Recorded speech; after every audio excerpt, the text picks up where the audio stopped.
There we go. Okay, if it doesn't work, just restart the computer.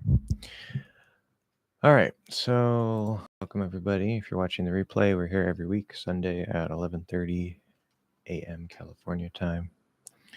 So you can join us next time with your questions. We'll wait for some people to get in here. Let me bring up some recent comments. I also need to open this. Things. I think I finally might have developed a good workflow for the channel that I've put together. And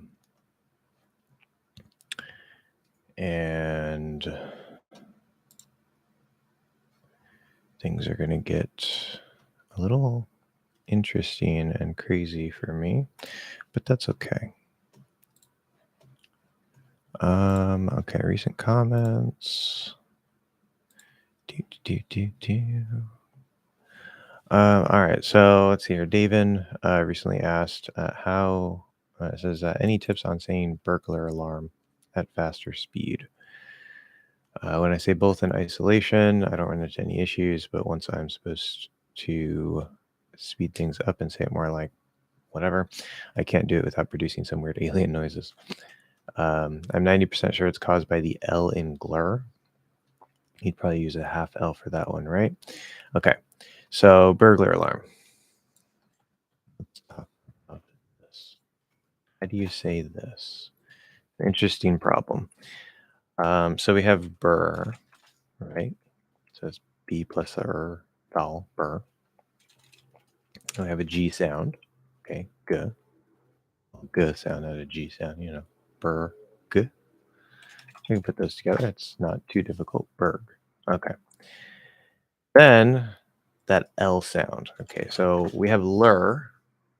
So there's L plus the sound. Now, David said that, well, they're asking if it would be a half L, what I call the half L, the dark L. That's definitely possible. You could do that. You could say burglar, it's a half L. I'm not bringing my tongue up. I'm not doing a light L or a full L consonant. L. Now it's supposed to be, according to the rules, an L, burglar, la la la la, but it's not required. So if it's easier for you to do the half L or the dark L, definitely go ahead and do that. Like there's absolutely no problem. It's not really, we're not going to notice it as being any different. It's going to sound perfectly normal and natural. Burglar, burglar, burglar, glur. Now, it might be a little difficult to go from the g to the ol to the so for a lot of people, that actually might be more difficult. But if it's easier for you, go ahead and do that. Otherwise, you can keep it as a regular L and just say burglar. That's fine. Burglar, glur. But you would have to get used to this cluster, the GL. Okay? Because it's not burglar. One way to look at it. I would say more like it would be burglar. Two different ways to look at it, really. It doesn't matter too much, but this kind of is more of a cluster. Gl. Just like cl, right? We could say clip. It's a KL. Glow, it's a GL. So that's what we're doing here. Glur. Then there's alarm. This is a very oddly specific question. Like, when would you ever need to say burglar alarm? Probably not very often, but that's okay. Alarm, same thing. You can always do the half L. We like to break that rule. You say alarm, especially in faster speech. But if it's nice and clear, we're probably going to do a full L. Alarm, la, alarm. Okay. Now between the two, so you have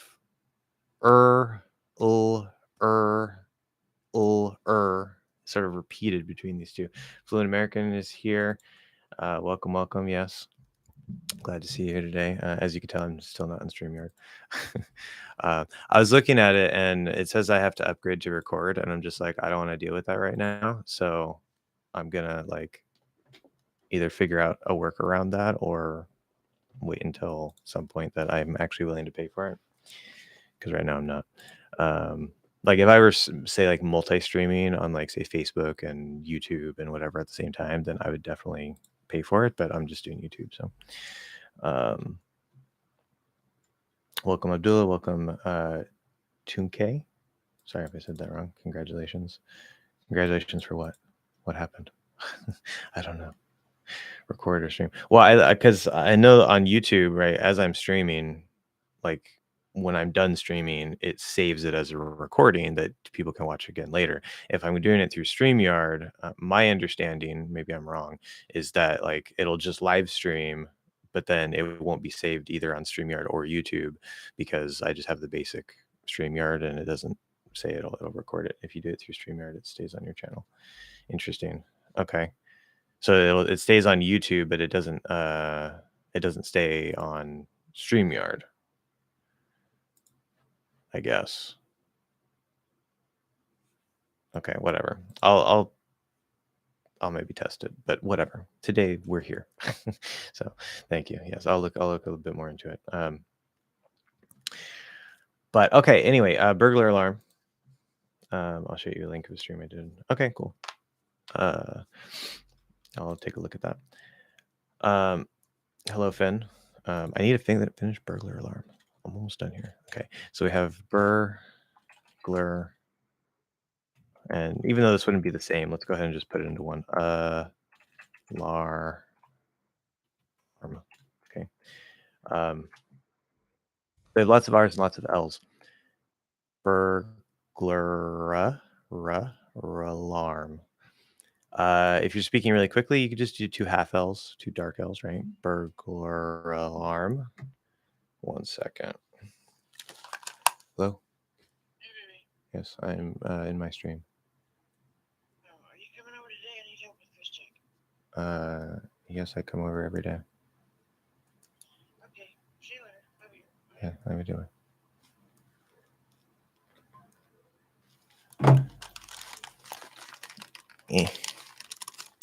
All right, so that was my madre, which is our funny gringo way of saying mother in Spanish. Anyway, things. Yeah, burglar alarm. Okay, burglar alarm. If you do 2 half L's, 2 dark L's, right? Speaking quickly, burglar alarm. If you slow it down, it sounds a little bit weird. It might be a little hard to do, but burglar alarm, burglar alarm, burglar alarm. Okay, or you can just hit one of the L's. That actually is probably the easiest general combination. Maybe do the first one half, second one normal, full light L consonant. Burglar alarm, burglar alarm. That way you don't have to worry about trying to like hit that full L 2 times in a row around all those R sounds. But if you don't have good control over the then that's probably going to be the core problem. But it's just a mouthful. Burglar alarm, burglar alarm. If I could say regular L's in both cases. It doesn't matter. Burglar alarm, burglar alarm, burglar alarm, burglar alarm. You just got to have the pieces. So hopefully that helps David. I almost closed the stream. Oh my God, that was so close. I wanted to switch tabs and I almost hit the X. Okay. Any questions, guys? I know we got some people in here. Finn is here. Just listening to my lovely voice, not asking any questions. Same with Abdullah. There we go, Finn. Welcome. Your questions are welcome. Following the dropping the N rule. Okay. You could technically pronounce can I instantly do it as can I instantly do it? Okay.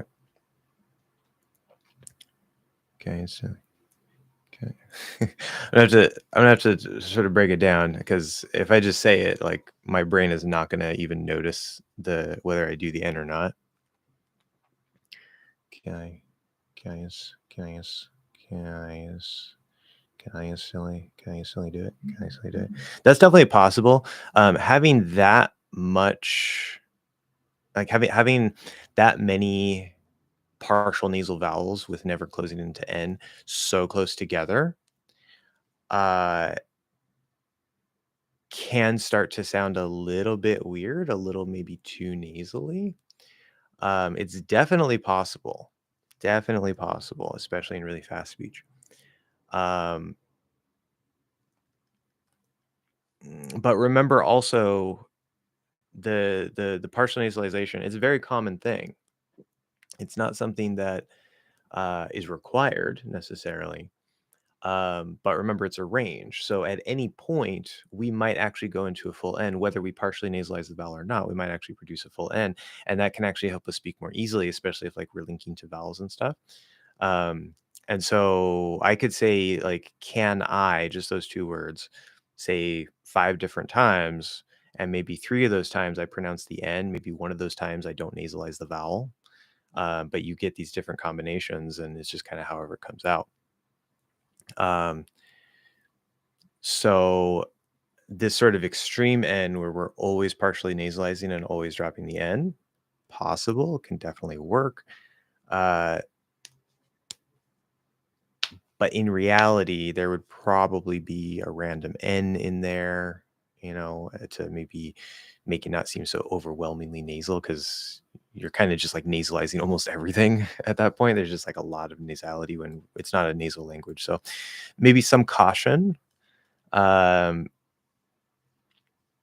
I don't want to just, give you the reins and say, yeah, just go and do it like all the time, no matter like how much you do it, even though it should be fine. But just, I think Finn, you're probably capable enough of knowing like, I'm kind of sounding really nasally overall. You might be overdoing it a bit. So yes, but maybe be a little cautious with it. Don't overdo it. Do you have a list of models you give students for different pitch ranges? Bill Gates is a model for men have more nasally sounds. Lady Gaga for women who have a slightly lower register. No, that's actually a really good idea. I never thought about that. That could also help with the mouth posture course a bit. Thanks for the idea. I will look into that for sure. I also did when I clicked on your stream the other day, or yesterday, I guess. I went to your page, and I saw one of the recent videos you posted. You were talking about like the placement and like for doing and stuff, which I still don't completely agree with the whole like placement idea necessarily, but there's something that you said in there about like sort of like lowering, and some work that I've been doing with mouth posture. I realized one of the key problems that a lot of people have. I still wouldn't define it as placement necessarily. It's still part of what I would call mouth posture, which, we've said before, maybe we're just splitting hairs, but um,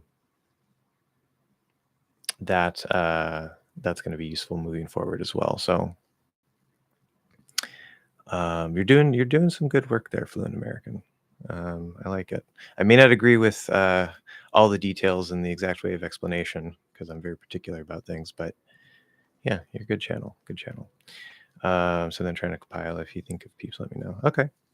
Look forward to seeing. I appreciate the kind word. Yeah, no problem. Okay. Yeah, if I think of anybody, I got a whole lot on my plate, but I'll try to keep my eye out towards that, and I'll send something your way. Always get that just different perspectives. Yeah, exactly. The way that we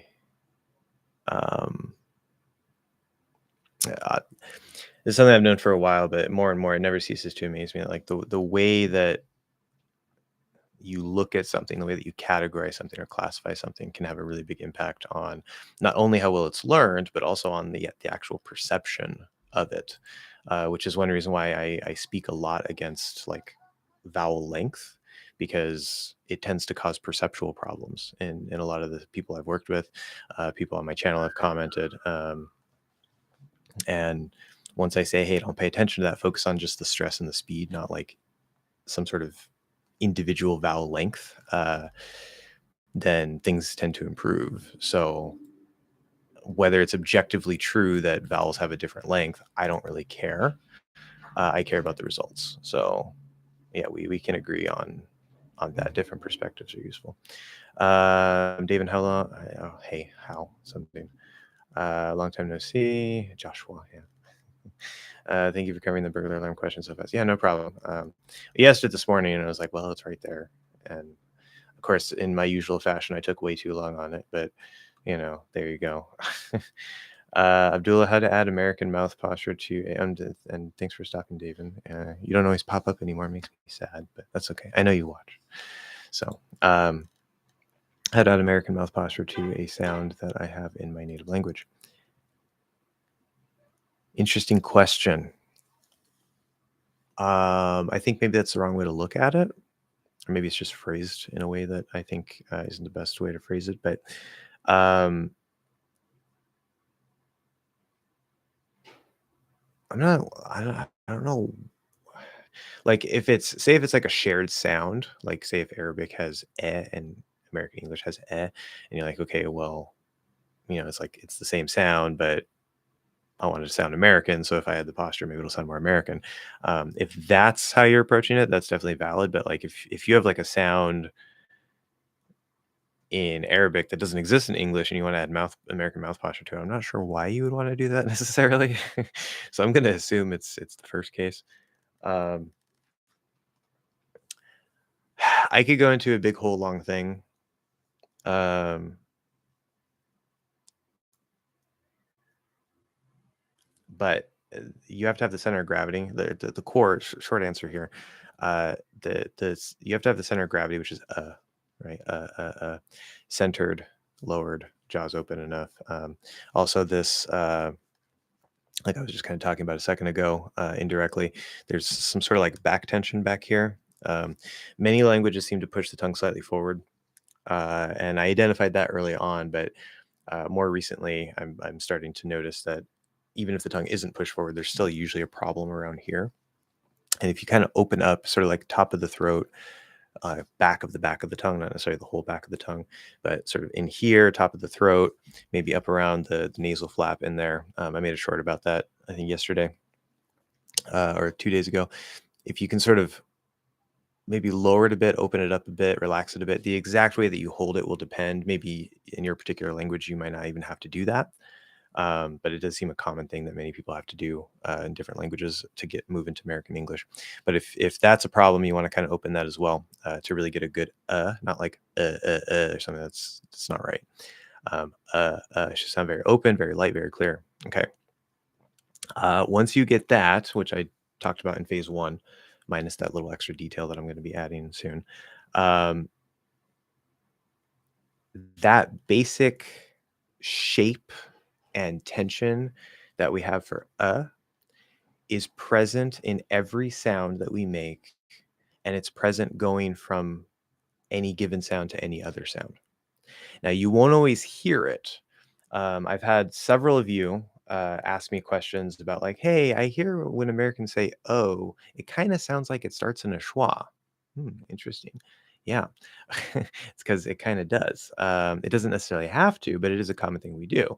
We'll say, like, oh, it's not a full but it's kind of tilted towards that, where it's sort of a schwa-like type sound that we then move into that full O.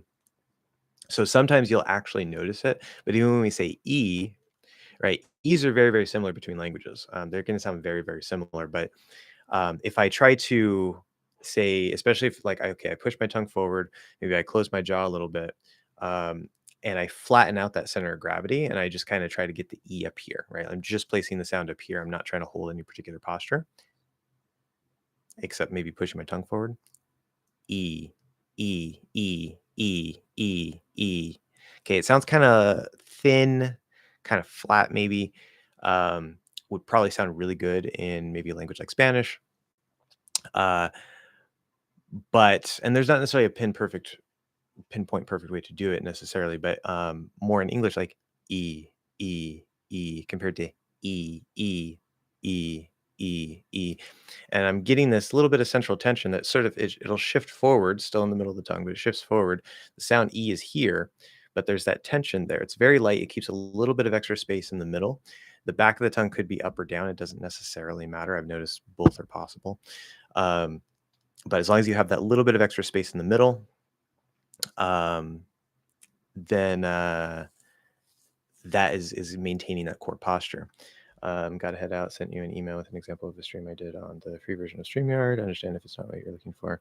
The watermark is a bit annoying. Happy streaming. Okay, well, thank you very much. I'll check that out, Fluent American. You have a great rest of the day and a great week.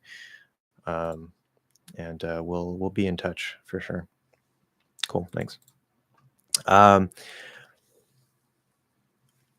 So Abdullah, if you wanted to add it, whether it's a sound, like say a similar sound between the two languages, or if for some reason you're trying to add it into a sound that doesn't exist in English, just a sound in your language, you need to figure out first how to build that sound, because that's going to give you the basic shape and feeling.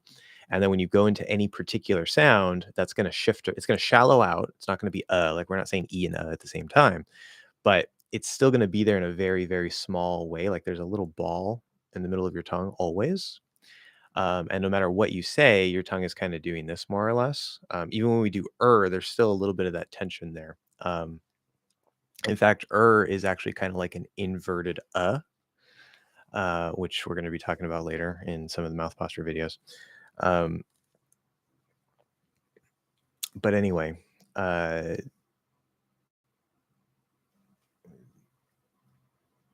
yeah, that's the basic idea. That's the basic idea. We'll be talking a lot about that in phase 2. So hopefully for now that helps. You can play with that. But there will be more videos coming.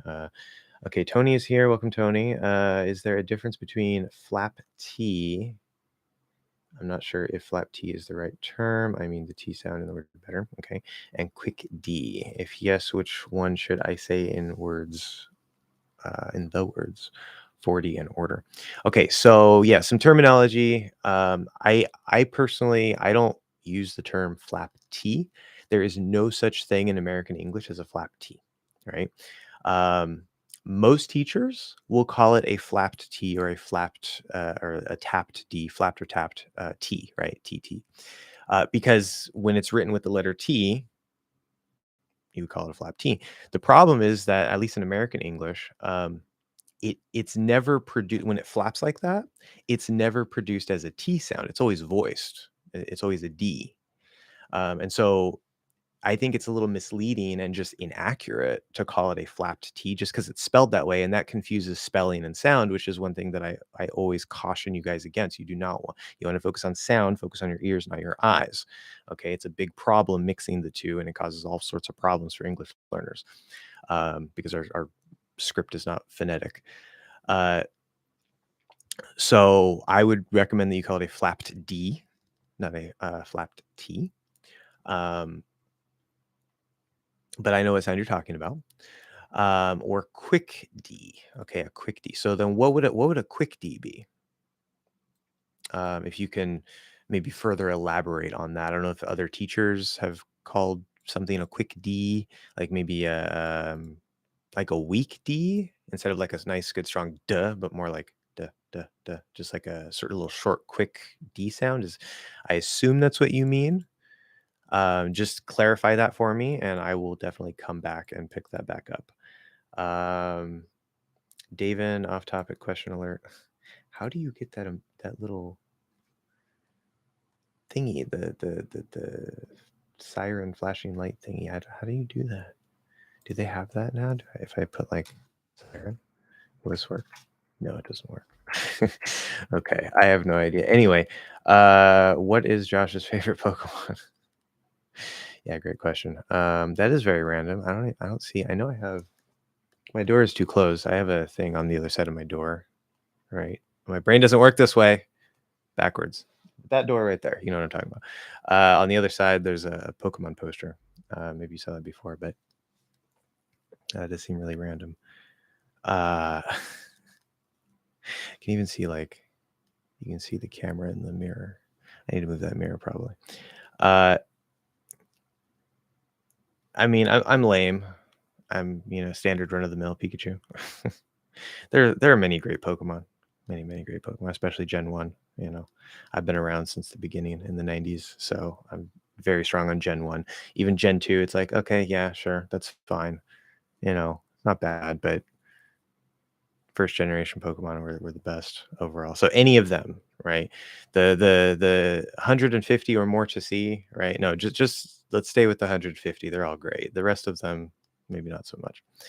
Uh, but Pikachu would be the easy answer. Whenever I play Smash Bros, which isn't very often, but Pikachu is my go-to character. But anyway, okay. So coming back to Tony's question, I'm going to skip ahead here since we got a clarification with quick D. I mean, just D said quickly. That was a term of my own. Okay. So that's more of a speed thing then. If you're speaking more slowly, it's going to come out more slowly. So I'm going to be making, I keep saying this, don't worry, it is coming. I'm going to be making a lesson on the range of the stop sounds, particularly the T and D. And the range concept works very well to explain why there's different versions of the stop sounds, like the strong, the weak, the stop. Um, and especially with the T and D, how there's also that flap in there. I call it weak number 2. This is the second type of weak T or D. But without going into all of that, so basically we have a flap D versus a regular D, right? So if we say with a regular D, 40, 40, 40, 40, or order, order, order. Okay. If, right, what you have to realize, again, I'm not going to go into full detail on the range here, but what you have to realize is it is a range. Now, the way that the stops work on the range is a little bit special because, like, if it's at the start of a stressed syllable, it has to be strong. If it's at the start of an unstressed syllable, it's going to be weak. And in the case of T or D, that weak could either be a regular weak D or it could be a flap D, depending on if you know what's going on. But in terms of flapping or not flapping, like could you use a regular weak D or a flap D, regardless if it's spelled with a T or not? That's also part of the range. So I could very clearly, especially maybe if I'm emphasizing, I could very clearly enunciate and push out a D. It wouldn't be a strong D. That would probably be a bit too far. Like if I say 4D, then I'm actually breaking the stress because it's 4D, 40, 40. If you make the T there into like a strong normal D sound, it's going to sound like 4D, 4D, and that's not the word, right? So we don't want to do that. So just like a little weak D is fine if you are enunciating more, if you're speaking more slowly. So like I have $40. So like I'm trying to be very clear to you, like, hey, you want me to buy all this stuff, but I only have $40. Okay. No problem, right? Context is always important. These things happen organically. Grammar, pronunciation, these rules. Sometimes it doesn't really matter what comes out, but remember, there's always a range from more clearly enunciated, normal speech, and then super fast where things kind of break. And what happens, the reason why we sort of shift between those has a lot to do, especially like going down to the slower, more enunciated one, has a lot to do with the context. It's very organic. It's very natural. It's not, this is the answer. It's, this is the answer in this case, or this is one answer in this case. So it's a little complicated, but that's the reality of actual speech. It is what it is, especially in American English. So the default normal thing in a word like 40 or order would be to flap it. Okay. Now,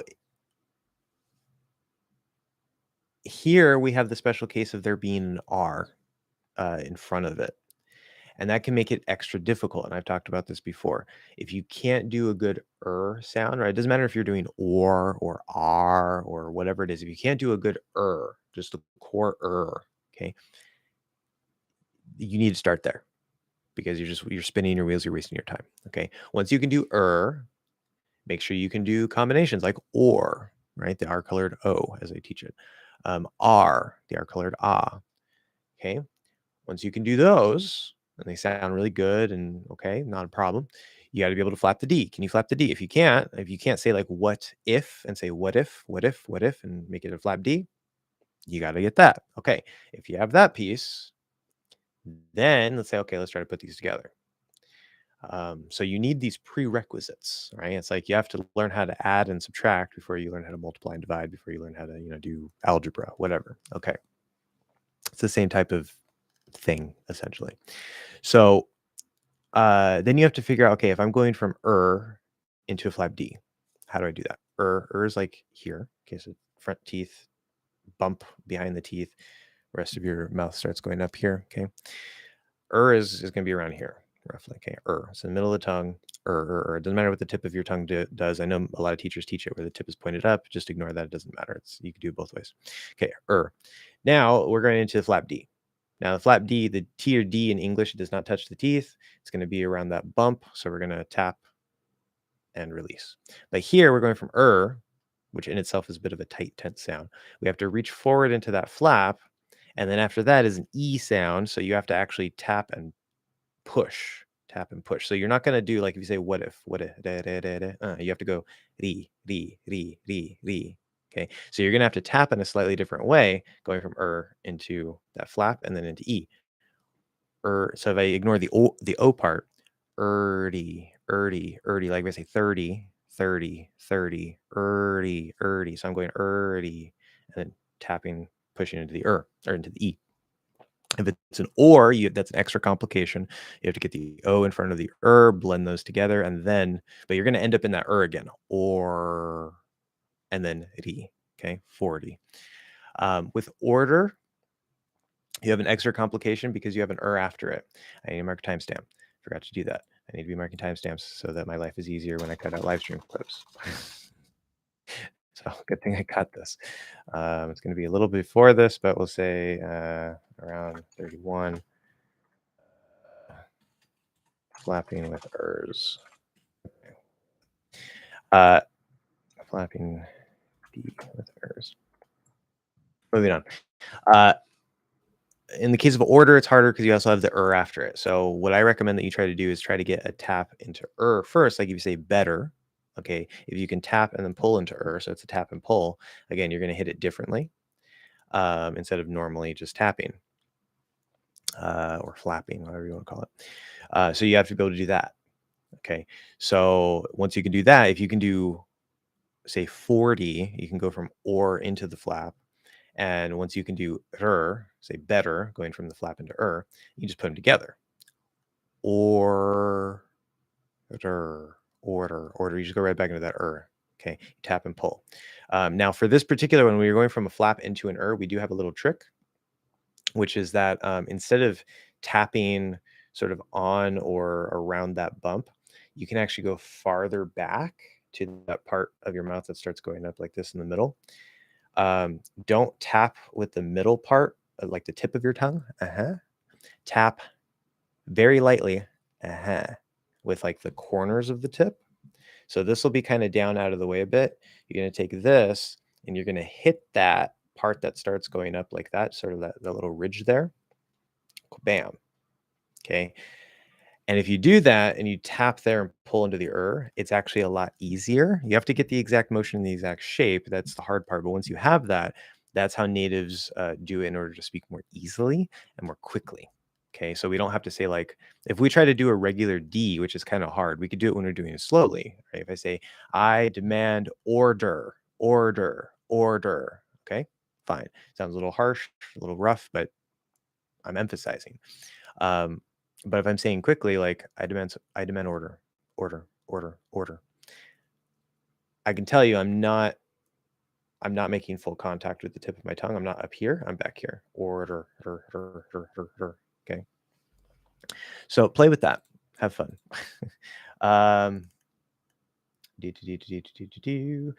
David, how would the American English center of gravity affect the fourth vowel? So that would be a, for those of you who aren't familiar with my numbers. A as in cat. Would the vowel sound off, akin to the Spanish-esque E versus English E example? Absolutely. Okay. What I am realizing more and more, this isn't the only piece to the puzzle, but I think the reason, or maybe the core reason, or at least a big part of the reason, is it's in there somewhere. Maybe it's the reason, maybe it's part of the reason, but why the American English sounds American is because of the center of gravity. Okay. If I try to say and I remove the center of gravity, which is very uncomfortable for me to do, but let's see. I'm going to try to keep the same shape, but just kind of get rid of that central pressure there a bit.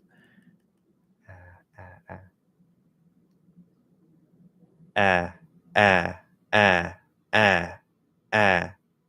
Okay. It still sounds like an ah sound more or less. It doesn't sound like eh, it doesn't sound like ah necessarily. Still pretty ah-like, but there's something off. There's something missing. So just by trying to remove that center of gravity, uh, the sound is no longer quite the right quality. Um, so yeah, it's very important because remember, British English uses a different mouth posture. That's one reason why they don't sound the same. Um, even if the IPA symbol is the same, which is stupid. Another reason why I don't like the IPA. If one were to ignore the center of gravity, wait, hold on. What? Oh, okay, yeah. Well, sorry for explaining the question. Yeah, no, I figured that much. I got that from the context. Good. So yeah, um, I'm on my phone and the siren emoji happens. Ah, I see. Yeah, good. Yeah, that's right. I get emojis on my phone too. I'm just like, how would you do that on the computer? Doesn't make any sense. How fast do you usually have to be speaking to drop the N in words like invitation? Did not say that right. So like invitation? No, invitation. I can't speak. Invitation. Uh, wants, and the reduced pronunciation of can. Uh, how fast?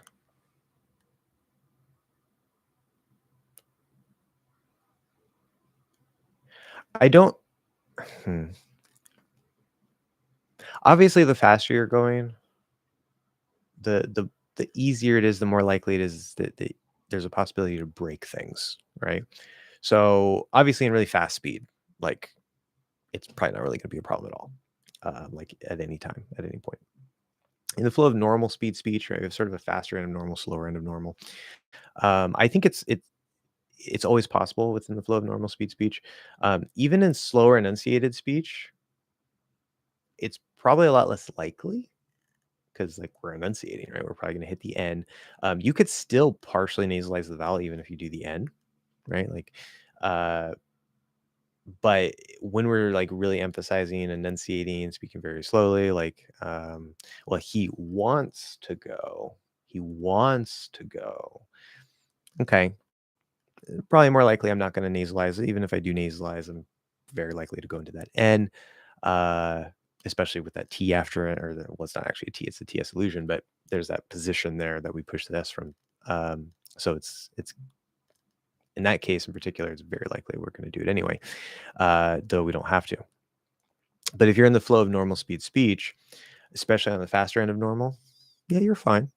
I don't think there's ever a point in that where uh, it would sound off or weird. So my answer would be it doesn't particularly matter. Um, if we're just talking about normal speed speech, it's always possible. Yeah. Um, so okay. And I see your doppelganger in the mirror. Yeah, I guess so. I don't know. You see my arm. This is my doppelganger. Although I guess you can also see. No, you can't. You see my arm and my arm in the mirror, and the. I'm moving on. 100% agree. The original 151 Pokemon will forever remain a yeah, 151. Yeah, once they added, was it Mewtwo? I think Mewtwo was 151 because he's based on Mew, so Mew wouldn't be 151. Mewtwo gets a pass. Yeah, he's definitely still first gen. Anyway, that was a good movie too. The first Pokemon movie had a big impact on me. I was like 8. No, not 8. I was 10 when that came out. 10 years old when the first Pokemon movie came out. And that song, like I listened to like all the songs, like I had the soundtrack and everything, even though some of the songs were like not even related to Pokemon. They're just like, standard music industry stuff. Let's throw this on here. We can sell it to kids. But there's that song at the end of the movie, like "Brother, My Brother." Oh, I would just play that all the time. I can still. It's already playing in my head. I'm not going to sing it though. Anyway, well, Wendell is here. Wendell is in the house. Hatsu is also in the house, and Immigrant Mimo. Welcome, everybody. Welcome, welcome. Hatsu has yet to ask a question. That's okay. I haven't gotten to you yet anyway. Immigrant Mimo, I will get to you in a moment. Try to go in order here. Of course, guys, remember, if you want your questions answered faster or sooner instead of me going through the flow, which I think is fair, I have to address everybody in order. If you want to get it done faster, there's always super chat. That is an option, right? I'm just saying you don't have to, but it is there. Otherwise, you're gonna have to wait. So Wendell, question. I have an answer. Okay, are these expressions right? I'm $5 short. You shortchanged me versus I'm missing $5. You shortchanged me $5.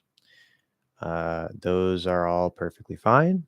Yes. They might not mean exactly the same thing though. If you say I'm $5 short, that sounds like, say you're trying to pay for something. Maybe it costs, I don't know, $50 and you have $45. So you have $5 less than what you need.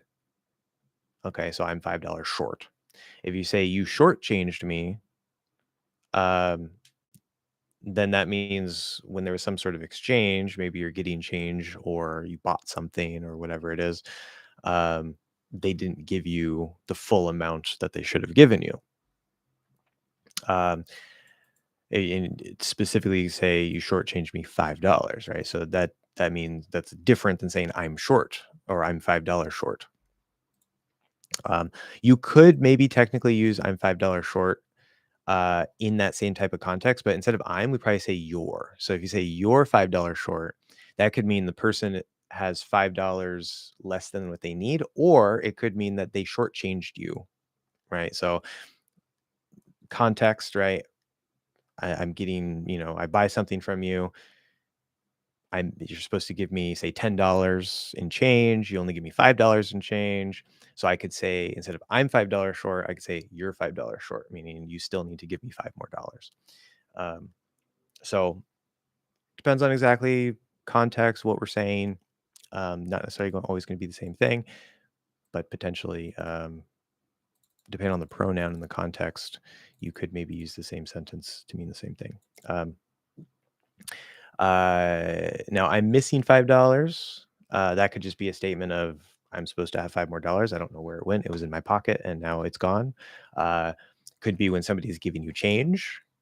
You could say, I'm missing $5, or even you're missing $5, as in you did not give me 5 of the dollars that you're supposed to give me. In that case, I'm or your doesn't really change. The context is going to be the same.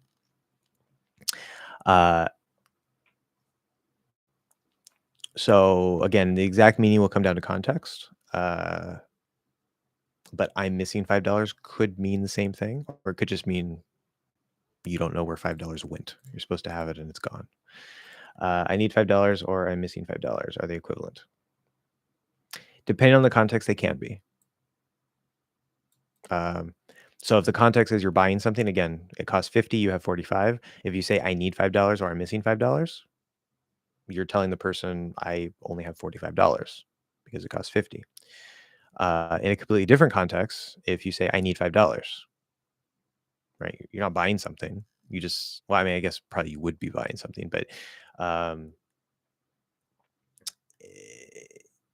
like say we maybe keep the context even, but now you're talking to your friend. Instead of the person selling it to you, you're talking to your friend. You say, hey, I need $5 because I only have 45. Okay. So you're asking your friend to give you $5 so that you have 50 so that you can pay the person for the thing. If you say I'm missing $5, that can sound more like, again, like say you had $50, you look in your wallet, there's only 45. Where did the other 5 go? It's missing. It's not there when it's supposed to be there. So that wouldn't, like if you're buying something for $50 and you only have 45, if you say I'm missing $5, it sounds more like, hey, I thought I had 50. I'm supposed to have 50 so I can pay for this, but 5 of it is not here and I don't know why. So it sounds more like that. Um, So potentially these two could be equivalent depending on the context of what you're talking about, but they can also apply differently. They can have different meanings. When a cashier is giving me the wrong change, I should say I'm $10 short or I'm missing $10. So I basically already explained that through everything else. You could say you're $10 short or I'm $10 short. It would be clear from the context. It's fine, I guess. But if you say you're $10 short, as in you need to give me 10 more dollars, or I'm missing $10, you're telling them, hey, why you're supposed to give me 10 more dollars. So both of those could work just fine in that case. That's fine. Message retracted. Okay. What's the difference in pronunciation between aural and oral? I might be able to make a little short over out of this. What's a timestamp? 45 minutes and 30 seconds. 30. Aural versus oral. So difference of pronunciation, one uses an R colored ah, the other one uses an R colored O. If you do not use the cot merger, then I guess they might be the same. Aural, maybe. I think they would match up.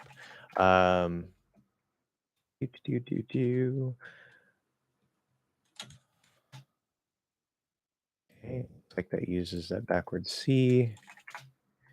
And that also uses backward C. Okay, so this is one minor point where not using the cot merger is actually more useful because you would use the exact same sound in both words, right? So they would be pronounced exactly the same.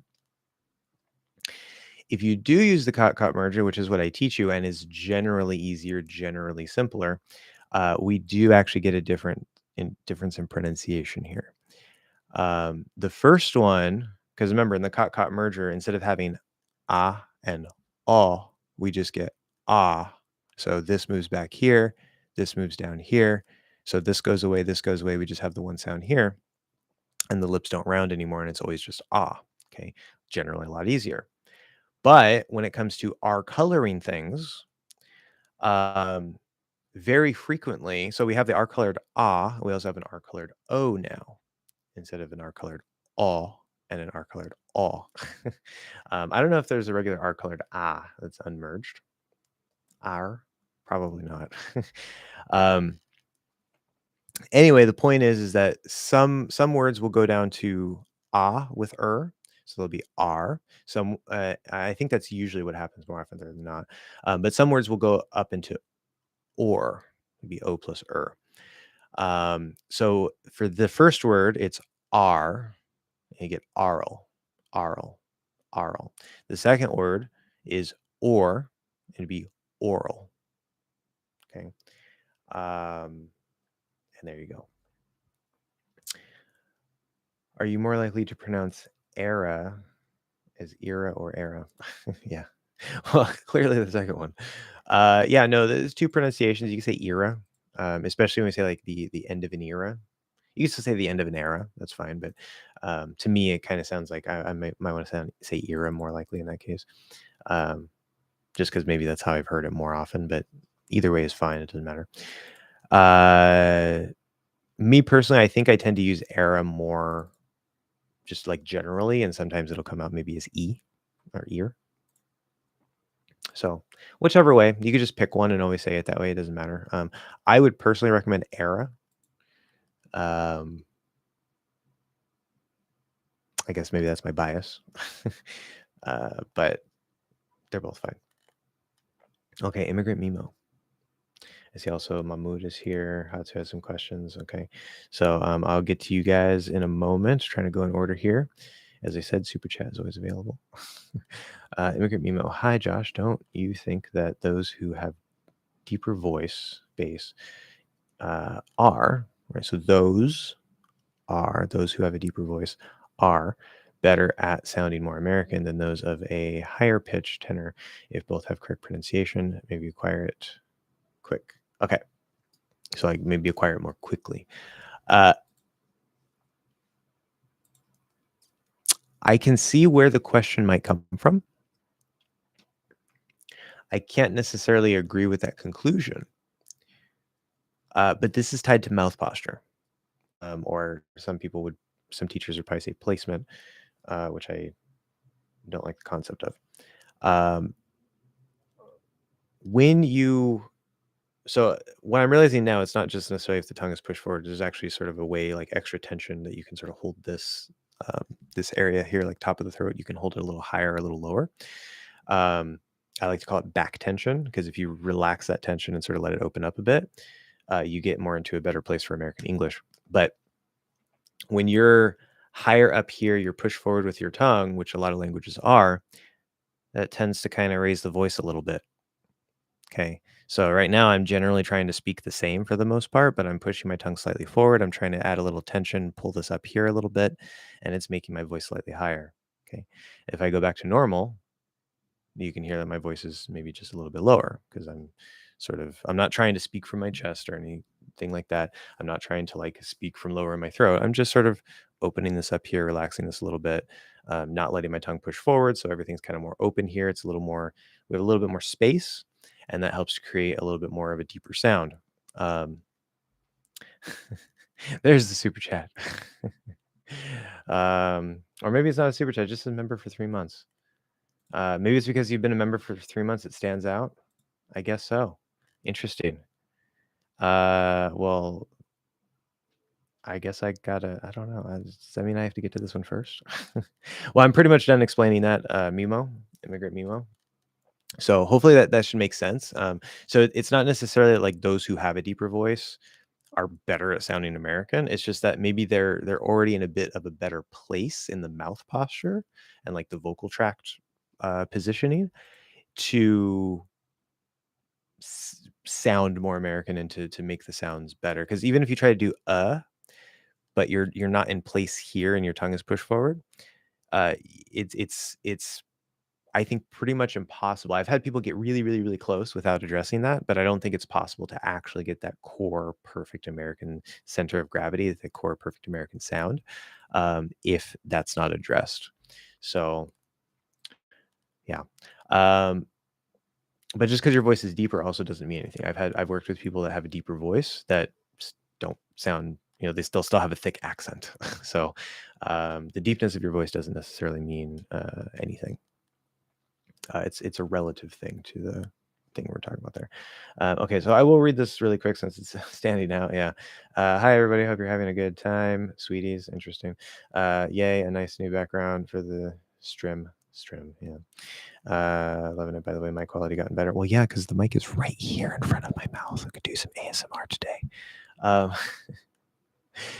Either way, I came over to say hi and smash the like button. Have fun, everyone. Yeah, well, welcome. Thank you, Tony Montana. Or I'm just going to call you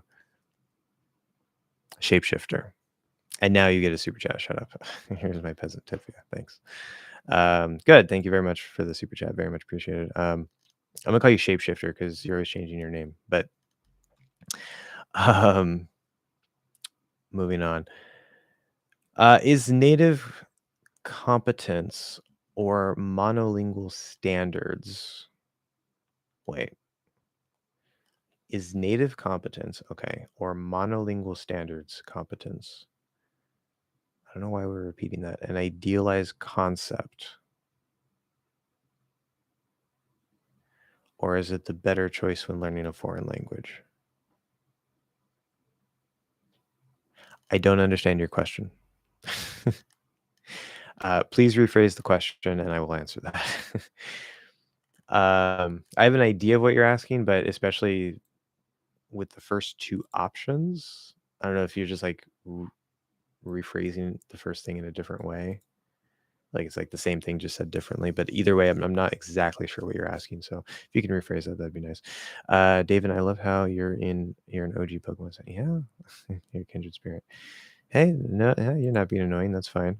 I mean, we're here for English, but we can throw other things in. I know from my YouTube stats and where? There we go, analytics. It's all anonymized. It doesn't give me any individual details about people, but it'll tell me, male, female, ages, whatever. Just not tied to any particular person. And so I know that my audience, so 27.7% of you are between 18 and 24, which I think would all be Gen Z. I forget the exact cutoff for that. And then 29.7% are between 25 and 34, which I know I'm 32 and I'm a millennial. So maybe that might be a little Gen Z, but that's more millennial territory. And then 18% or 19% are 35 to 44. So between 18 to 34 is literally like more than half of my audience right now. And so like you guys know, like even if you don't care about Pokemon, like about Pokemon, right? When you get up into 35, 44 years range, probably a little less likely, especially in the upper part of that range. So maybe not as relevant to people, but still a decent chunk of my audience. And for some reason, 75% of you are males. I don't know why. I guess females just don't like watching my content. Whatever. Yeah, your loss. Just interesting numbers there. And the most interesting thing, 55% of you are not subscribed. 55%. I'm going to cut this out. Even just for comedy purposes. Let's timestamp 56 minutes. 56 minutes. Not subbed. Okay. 55% of you are not subscribed. What is wrong with you? Come on. You need to subscribe. You don't have to, of course. I'm just joking, but please. It would help. Actually, what helps more is people watching. So as long as people are watching, I don't care. But I am trying to reach 10,000 by the end of the year. So that would be nice if you could just hit that little subscribe button. Doesn't hurt you in any way. Anyway, moving on. How to say older properly, just like that. Older, or older properly.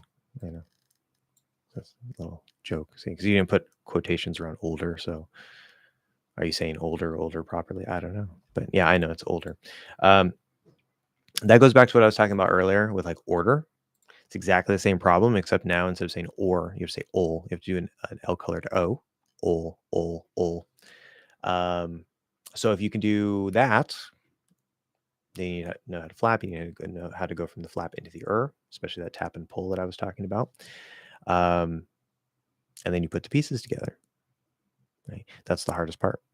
Older. Now, because of how the mouth is working to do that sort of half L, dark L sound for the L-colored O, it can be a little extra difficult to flap the D. Same with the R in front of it. So it is possible, especially in this case, to just do a regular weak D, sound a little clearer, maybe be a little easier to produce. Older. Okay, older. It's fine, no problem. We'll do it that way. But it is still possible to flap the D. So if you want to pick one of those that's easier for you, just pick one. Either way, it's going to be a little bit difficult to do. But that's how you would do it. Always make sure you have the pieces. Okay, so for example, in a sentence, if I say that he is older than me or I am older than him, how to say it right? So, well, he is, probably he's, most likely to contract. He's older than me, older than. And we're going to get probably really lazy with this, especially with that TH there. He's older, lazy TH. You could do you could do the dental D, that's also fine. But with where we already are after doing the ol and then the duh and then the instead of going all the way into we're probably going to be a little bit farther back to where it's like barely still a TH. Older than. So we have these little sort of shortcut tricks that allow us to speak more quickly as natives. The trade-off is it's a little less clear, but it's easier to say, right? And that's why we have this range of real speech, and it's not always like older than me. That's all nice and clear in more of an enunciated range. I was gonna say something else about that. Yeah, so that just goes down to like the range of sounds, the range of maybe linking. how things are easier to say in certain cases than others, and maybe it's more likely to do that lazy th around the especially if you're going from th into like other.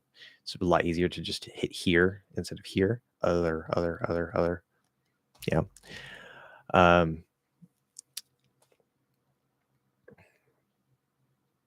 so I don't know. Some of these are like so small and obscure and like specific or random that it's kind of like I could make content about those points, but it's just like there's so many little points. I think the more that you just pay close attention and like try to mimic and be like, oh, hey, it seems like maybe this is like as a partially formed th. You might not notice it at first, but if you really focus on your ears, really try to mimic, you're going to start noticing some details. You can always ask me questions about it. That's fine as well. But yeah, the language is alive and ready. It's there for you to absorb, right? It's there. Don't go to books. Don't go to a bunch of rules. These things can be useful. At the end of the day, the language is alive. It's there. It's ready for you to absorb. It will give you all of its secrets if you pay close enough attention. It will give you all of its secrets if you pay close enough attention. Okay. Because natives speak how they speak. It's just, are you perceiving the way that they're actually speaking? Right. Okay. Mahmoud, how can I change my voice in English?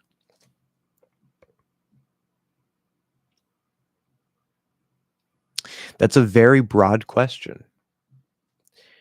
I assume you are asking because you're working on an assumption that you need to have a particular kind of voice in English, maybe based on something some other teachers said, or maybe something that you've noticed.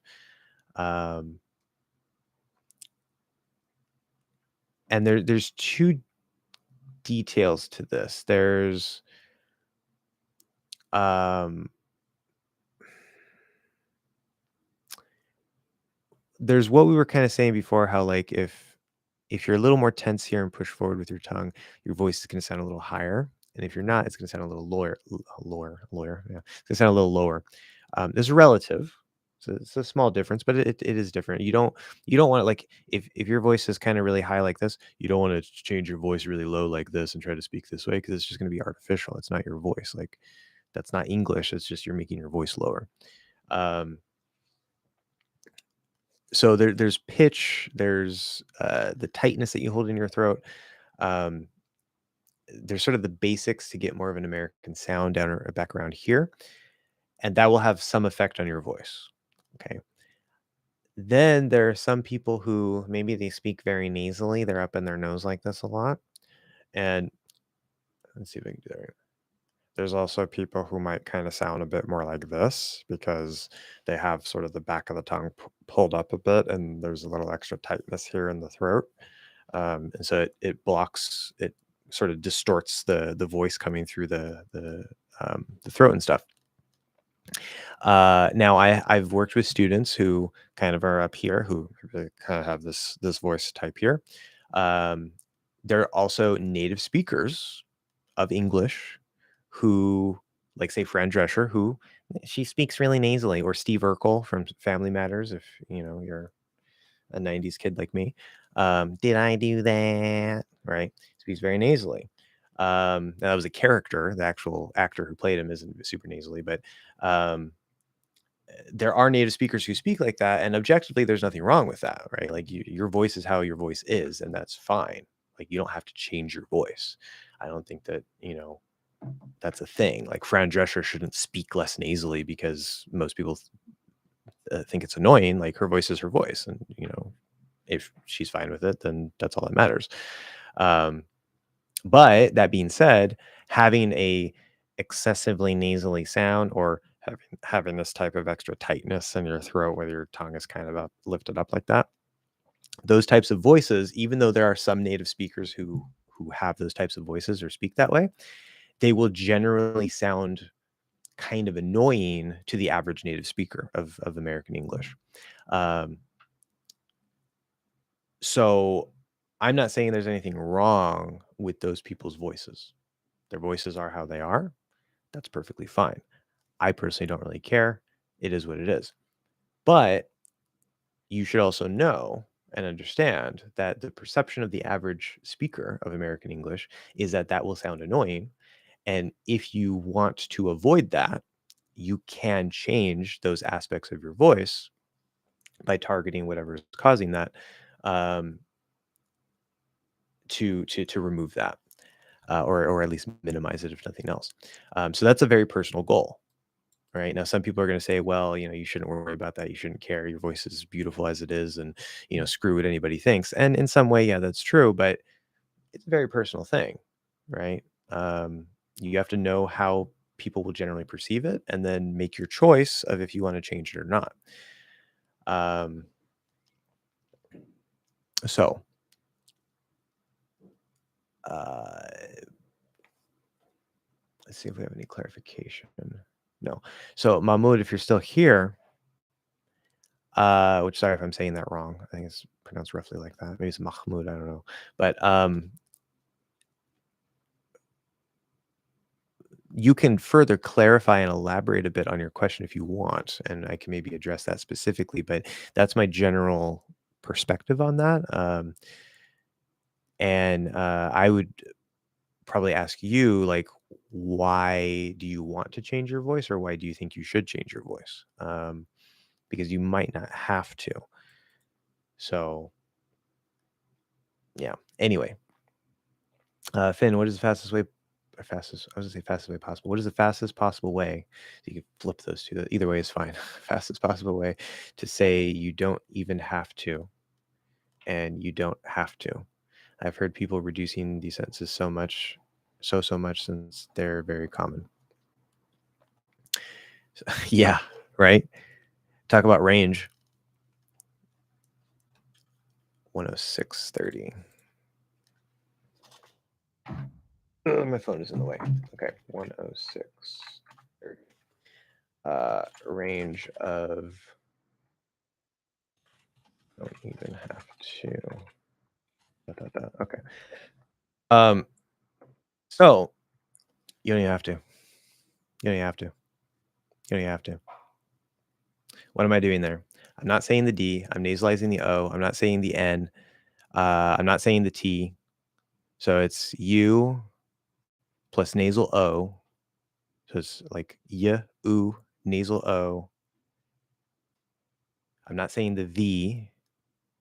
I'm probably doing like a very weak lazy V where it's like I'm not fully forming it. So it's like E instead of V. E. And then I'm going to nasalize the E before the N in even, dropping the H, keeping the A. Do you have to? Do you have? Also, probably very, very lightly doing that, which in have to would turn the V into an F, but again, very, very light, not fully formed F. And then we say that T either is to or ta for the vowel. You don't have to. You don't have to. You don't even have to. You don't even have to. That is a very good example of how really fast speech breaks things, because that does not work in normal speed speech. Okay. If I say, you don't even have to, it sounds like maybe I'm drunk, right? Like, in fact, if I try to do it at that speed, people probably, they might not even be able to tell exactly what I'm saying. But if I say it faster, exactly the same, but faster, you don't even have to. You don't have to. You don't have to. Of course, if there were no context, if you just give a native that recording, maybe they might not understand. I think they probably still would. But especially in that context with that fast speed, I would be very surprised if a native didn't understand what I was saying. Yeah. And then you don't have to. It'd be the same thing just without the even. You don't have to. You don't.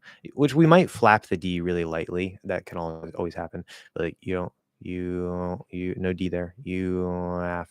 You don't have. Oh, ah. So I'm going from nasal O to ah. Oh, ah. Oh, ah. So regular ah. You don't have to. You don't have to. You don't have to. You don't have to. You don't have to. You don't have to. You can say to or to. Yeah. That's real speech. It's really fast, but it's real speech. Very good. Good question.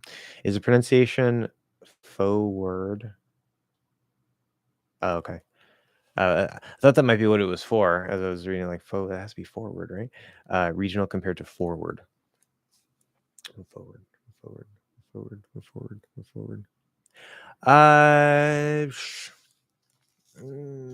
So if I say you have to move forward, forward, forward, forward. To me, it sounds fine. If you're speaking quickly enough, it doesn't have to be super fast, but as long as you're not enunciating for sure. Now that doesn't mean it could be in my case. Maybe I'm one of the regional speakers. I don't know on this point. I don't think so. Um, it does sound fine to me as long as you're speaking fast. So uh, I would say it's fine. You definitely don't have to do that, right? So like, it's probably a little easier to do O than or, or a lot easier. But even then, this also creates a little bit of a range in itself because you can go all the way from the O into sort of like a little lighter, where you just like partially form the so like instead of forward, for see, it immediately starts coloring the O. It sounds a little bit different, but forward, forward, forward, and then forward, forward, where it's like clearly or, right? So you can get sort of anywhere in between there if you're speaking quickly enough, and it'll sound fine. But I would recommend just saying forward. Yeah, just the full word. I just get bored of the names. Yeah, no spam allowed. I'm a dip. All right, well, bye. You say you're gonna dip and then you're still here. Nice. That's okay. Douglas has entered the chat a while ago. Sorry, it took me a second to get to you. I'd love if you so I would love if you would. I think that's how I want to say that. I'd love if you tell me. For some reason, maybe this is right. For some reason, right now, my brain is like, there's something weird there, but maybe there isn't. Anyway, whatever. It doesn't matter. I'd love if you'd tell me. Yeah, I want to say you'd. You would. I'd love if you'd tell me how can I pronounce so how I can. Remember, if it's an actual question, if you say, hey, how can I pronounce blah, blah, blah, blah, blah, you would say, how can I? That's a question, right? Can I is a question. I can is a statement. The how isn't a statement. It's not a direct question. So we don't switch the can and the I. We say, how I can. Okay. So can you tell me how I can pronounce every R colored sound more naturally?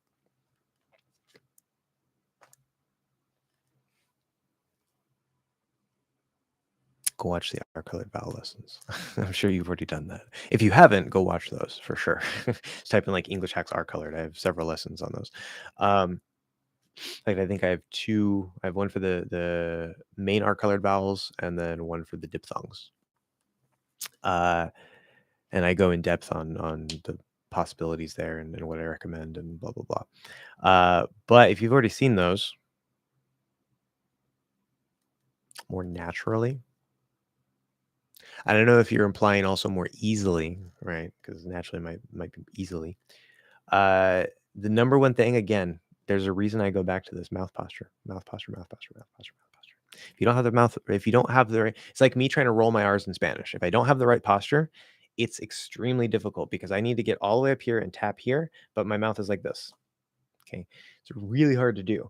Now, if my mouth is more closed, I don't have the center of gravity, everything's a little flatter, my tongue is pushed forward. Now I'm in the perfect position to tap, to do r, okay?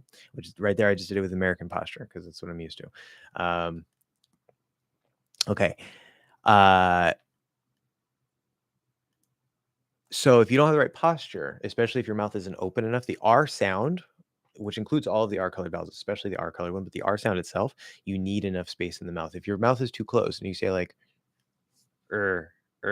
it's not possible to generate the right sound. It's going to sound small. It's going to sound tight, closed. Okay. You got to have your jaw open enough. You have to have enough space in the mouth, which includes getting that right posture. And then you try going into forming the if you don't have at least the mouth open enough, if nothing else, you might as well not even try to pronounce an R sound of any kind, because it's just, I mean, if you just want to be understood, I mean, I guess you can get by. But if you're trying to actually say it better, you're trying to say it more easily, more naturally, you have to open up. You have to get better posture. That being said, there was another thing that I was going to say there. What was that? R. Make sure you have the pieces. Okay, so you're asking about R colored sounds. If you don't have the pieces, then obviously it's not going to work. So for the R colored ah, okay, if your ah is off and you say like or ah or something like that, then when you try to blend it with an R, it's gonna sound weird. It might even be more difficult to do.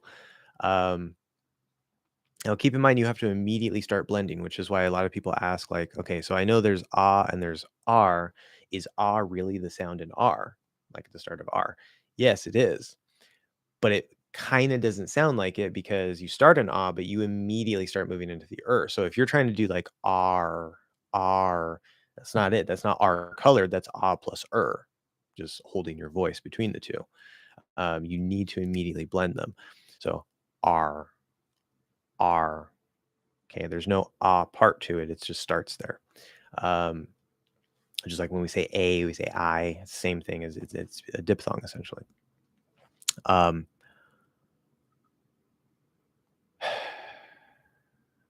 I know some people. Anyway, we're gonna skip that. Ignore that point. But yeah, make sure you have the pieces. Make sure that you're immediately blending them, and that you're working on the transition between them.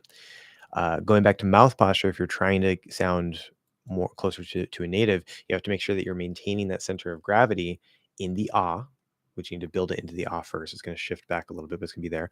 Ah, ah. If I remove that center of gravity and flatten it out,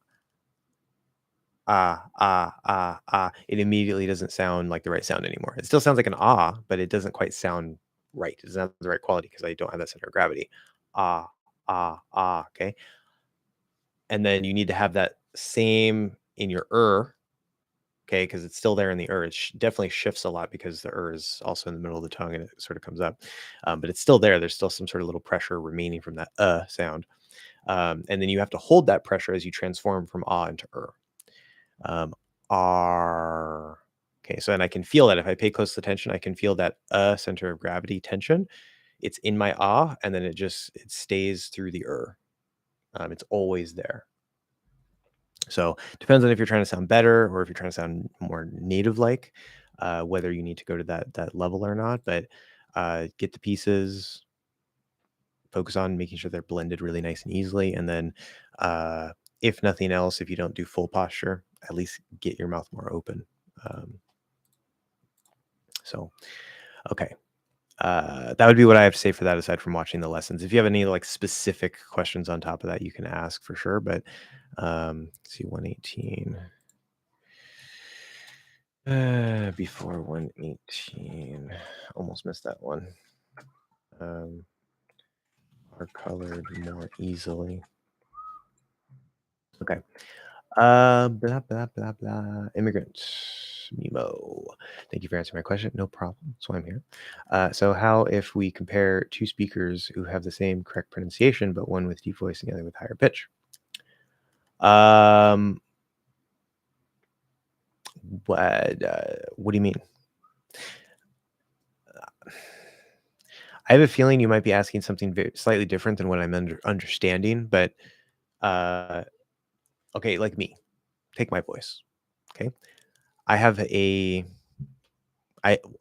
me, how it sounds to me, at least from my perspective, in my own skull, it sounds a little high, a little higher than I would like it.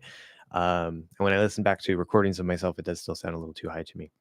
Other people say like, oh, you have this nice deep voice. I'm just like, where? I think I have maybe certain tones and like colorings in my voice, like how my voice is produced naturally, that people find soothing. But like my voice could definitely be deeper. right? I could lower my pitch, I could sound deeper.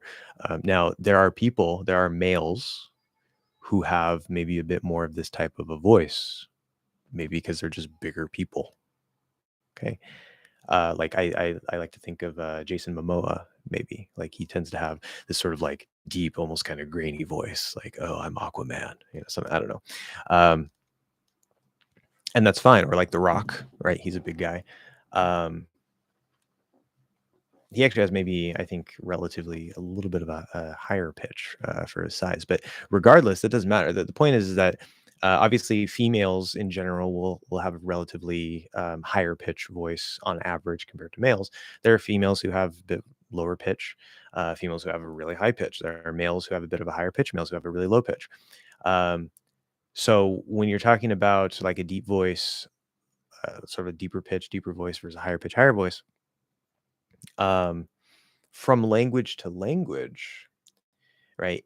If this is sort of held a little higher, a little tighter, the tongue's pushed forward, that is relatively going to raise the pitch of all males and all females a bit within the context of that language compared to, say, American English, which is maybe a little more open here, not push forward with the tongue.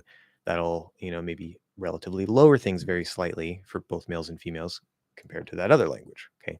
So there's that relative aspect. Um, so however your voice is, right? If you're a male and you have a little bit of a higher voice in your native language, when you come to English, if you get everything right, your voice will probably shift slightly lower, but it's going to be basically the same voice, right? It's not going to dramatically shift to a much lower point. And there are speakers that like there are males that I know personally who have a little bit deeper voice than me. They sound American. They're native speakers. No problem. There are males that I know who have a little bit of higher voice than me. They're native speakers, right? Because it's not just the details of how you hold this. There's like you can adjust, you can change your pitch. So there's other little pitch factors, pitch details that um, an individual will have with how their particular voice works and how their individual vocal tract is held, but they're generally going to match, say in this case, American English and sound American. So that's really more of a much more minor, smaller aspect and point that is kind of like I don't recommend trying to change your voice or change your well, it depends on your goals there. Like if you're really nasally, then and you don't want to sound annoying, you want to sound more natural, more native, like the average native, you should maybe try to come out of your nose a bit. For example, but you shouldn't be trying to like change your pitch necessarily. Um, Depending on you as a speaker, depending on exactly how your native language works, maybe some of that could be very useful and relative. But I think that for the most part, when you shift things properly for mouth posture, especially back in this area, um, that takes care of a big part of the problem for most people. Um, Provided they don't have some special thing like sounding too nasally or sounding kind of like this, like their tongue is sort of in their throat, that type of sound. Those are a bit sort of special cases. Um,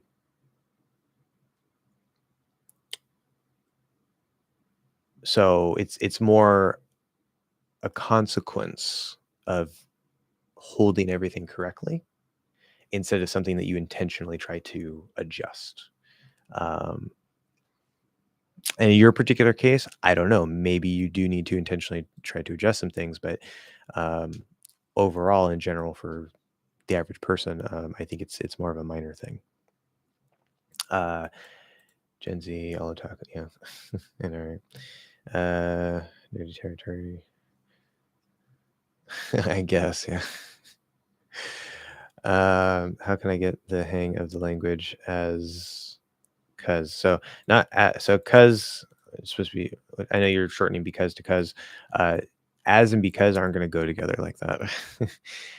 You could say as, you could say because in this case, but you can't say both of them. Um, how can I get the hang of the language? Because I've got 2 years, then I'll be okay. Then I'll be moving to the USA, and I want to sound like a native. Uh, my personal recommendation is mouth posture. You can always target your weaknesses and work on certain sounds, work on the intonation, work on the stress, this and that. Um, But if you really want to sound as close to a native as possible, my personal best advice, other people might disagree with me. This is what I would recommend is mouth posture. I already have the course started on YouTube. I'm going to be making more content for it. I know you guys are waiting. Mouth posture, mouth posture, mouth posture, mouth posture. It's still in development. Still working on it. So unfortunately, I don't have that completely ready for you, but it will be all freely available as more lessons come out. And that's what I'm going to recommend. So maybe you could do some research on mouth posture, American English mouth posture. You can look up articulatory setting, which is apparently the more academic technical term for mouth posture. I don't know if they're exactly the same because I never looked it up, but somebody mentioned that and it seems about the same. 50% sub, I know, right? Blasphemers, yeah. Which, by the way, that's another one. You can say blasphemers or blasphemers. Two different ways to pronounce that as well. Hey, been a while. Talking to David. Hang in there. I wonder if David even knows who you are, Tony. The last time you talked to David was probably as like 3 people ago. Saturday life was a bit of a biatch, yeah. At the moment. Yeah, that's it happens. I know you're a loyal stan, David, so don't worry, you're covered. Good. That's not English. That's actually Joshua voice acting. I'm not exactly sure what that's referring to specifically, but that sounds funny. Thanks for your answer. It was really helpful. Now I got it right. Perfect. Wait, which one was yours? Oh yeah, that one. Okay, good. I was like, I know you asked a question, but that was a while ago. How many voices do I have? That's a good question. I could probably be like, was it pro ZD? I don't think I have that good of a range though. Because I mean, when I go into Spanish, I can very easily sound like a Spanish radio announcer. Maybe the Spanish, like the exact Spanish sound might be off, but like the voice, like I don't know how many of you guys have listened to Spanish radio, but there's like an announcement, like oh, es mejor, el mejor del mundo, something like that. Anyway, probably yeah. See, Pro ZD. There you go.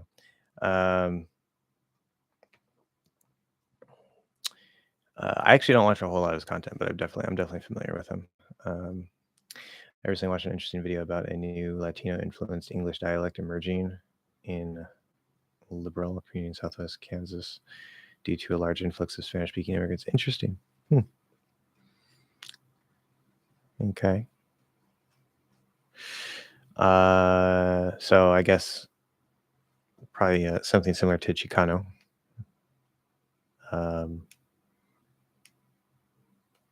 Yeah, things change. That's how languages change. I bet in well, if we're still here, in like 200, 300 years, there's probably going to be like a large part of the United States population who like have more of a Chicano sound, just because like there's just so many Spanish speakers. If I remember right, I think the United States either has the largest or second largest, I forget which one it is, largest or second largest Spanish speaking population in the world, which is crazy because it's not even like it's not a Spanish speaking country. But we have a lot of Spanish speakers here. I find it super useful if you listen to a small portion of it, because it reminded me of the comment before end topic, and I'd like to know how her examples align with your point of view. Alrighty, take a quick look at this. Gotta make me type the YouTube part. YouTube.com/watch.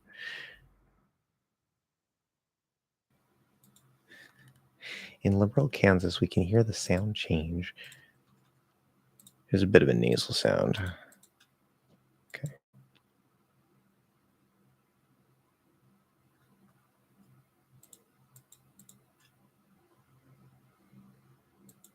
Kansas. She sounds to me. When she's saying Kansas, she kind of sounds northern, like a northerner, like from like Minnesota. Her general sound does not sound like that. Like she sounds generally pretty neutral to me. But when she says Kansas, it's like Kansas, Kansas, Kansas, Kansas, Kansas, Kansas. I guess if we get really lazy with the nasal, it kind of starts sounding more northern. But I guess that's what you're targeting is how she's saying Kansas. If I get really lazy, it might come out the same. But I wouldn't perceive it that way. I wouldn't think to say it that way.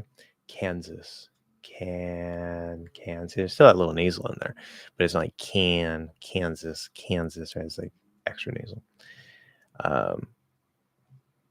And then is she doing can? She actually might be doing like a really nasal like Kansas. So that's also a possibility because the combination as a replacement for a before n and m, it does exist. It's possible. It's not what it should be. It's not what it has to be, but it does exist. And so nasalizing that in addition, since we can already partially nasalize vowels, I mean, I'm not surprised that that variation would exist. But regardless of what can happen, I still stand by as a. Yeah. I was actually talking with Tony Montana, the on Skype, because I'm working with him on mouth posture. I was talking with him maybe about a week ago about this exact thing. He wanted me to make some recordings for the mouth posture for and I was saying I'm probably never ever going to teach the combination before n and m. And I listed out like 3 or 4 key problems that I see with teaching it. Just because it can happen doesn't necessarily mean that it's it should be taught. And I do see some problems with that. I'm not going to go into that here, but I'll probably make a lesson about it at some point. So, yeah, it is what it is. Is learning a foreign language like a native the best choice, not comparing it to the best or brilliant student's proficiency level? Not comparing it to, okay, so this is probably a reiteration of that one question. Still a little unclear, but I think I get what you're saying now.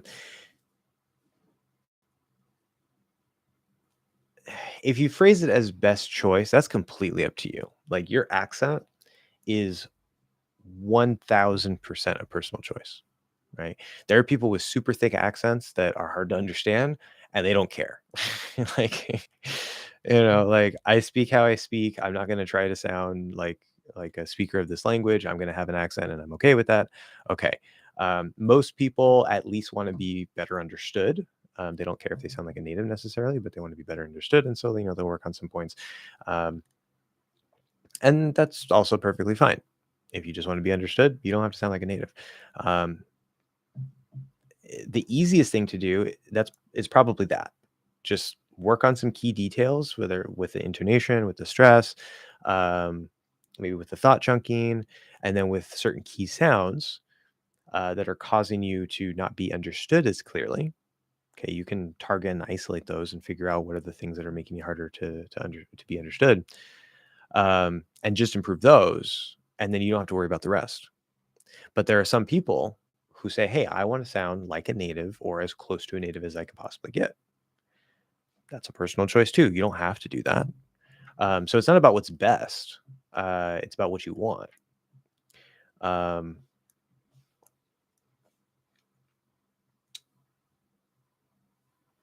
so yeah, it at the end of the day, it doesn't matter. It's just what do you want as an individual? Because like me, I like the pronunciation of languages.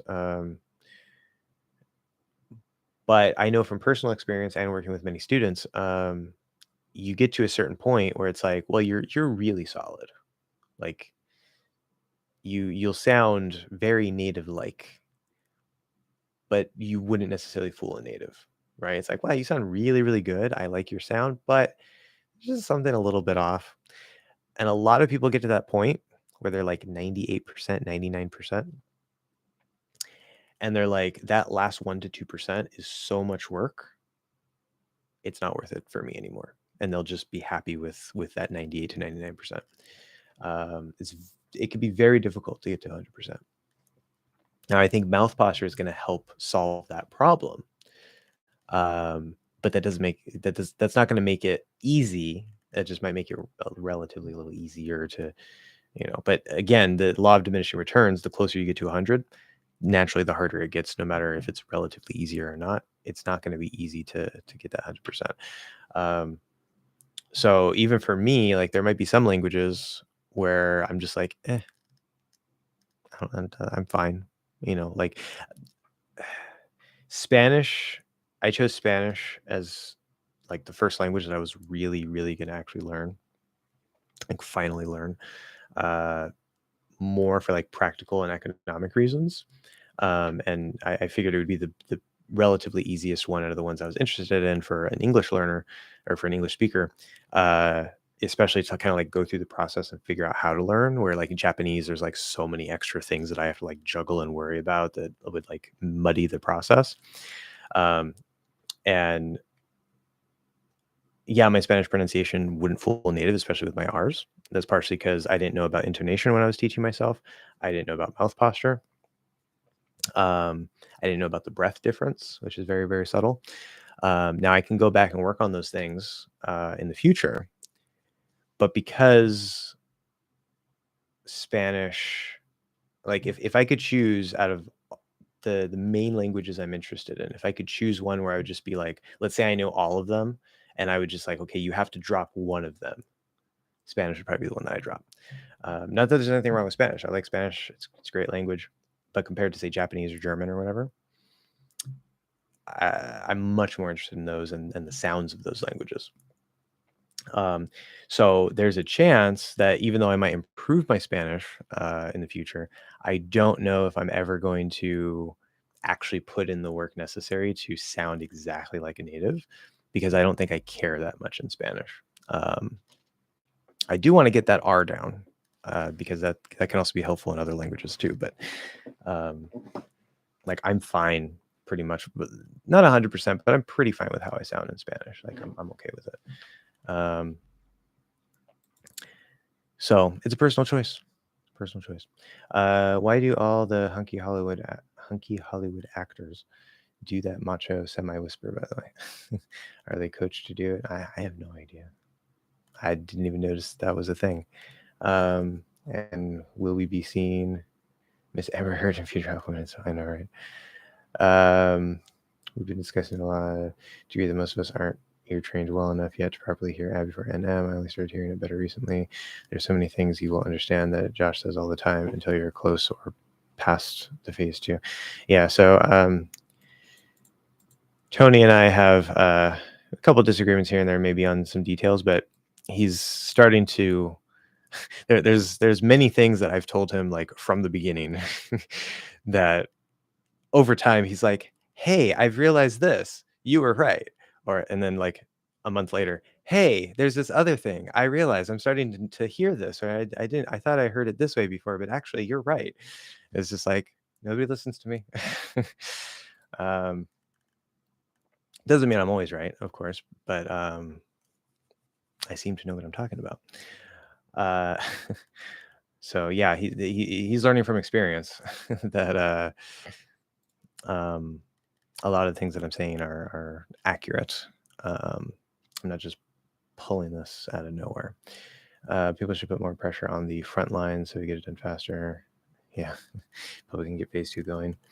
Not sure if it's my ears failing me or if it's all the theoretical knowledge I have that just simply doesn't align with most native speakers doing. Yeah, and that goes back to what I was saying earlier with Fluent American, like, because I know David has good ears, like, and good pronunciation as well.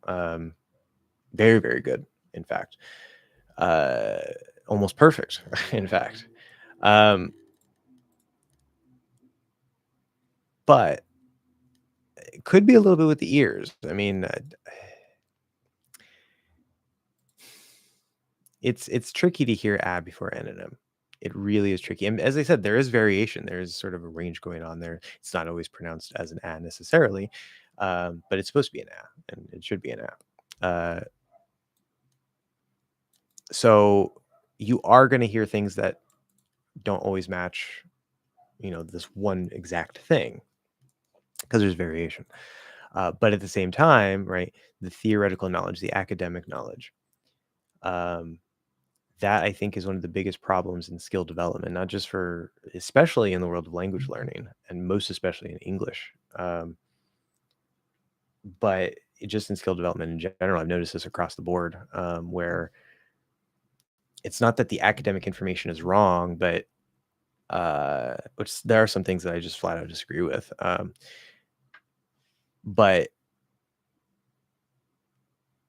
it's that it can color the way that you look at things, um, which it shouldn't be this way, right? It should be okay. If this is academically true, I learn it, and then it helps inform my perception and my ability to do it. Right? They should match up, and largely for the most part, that is what will happen.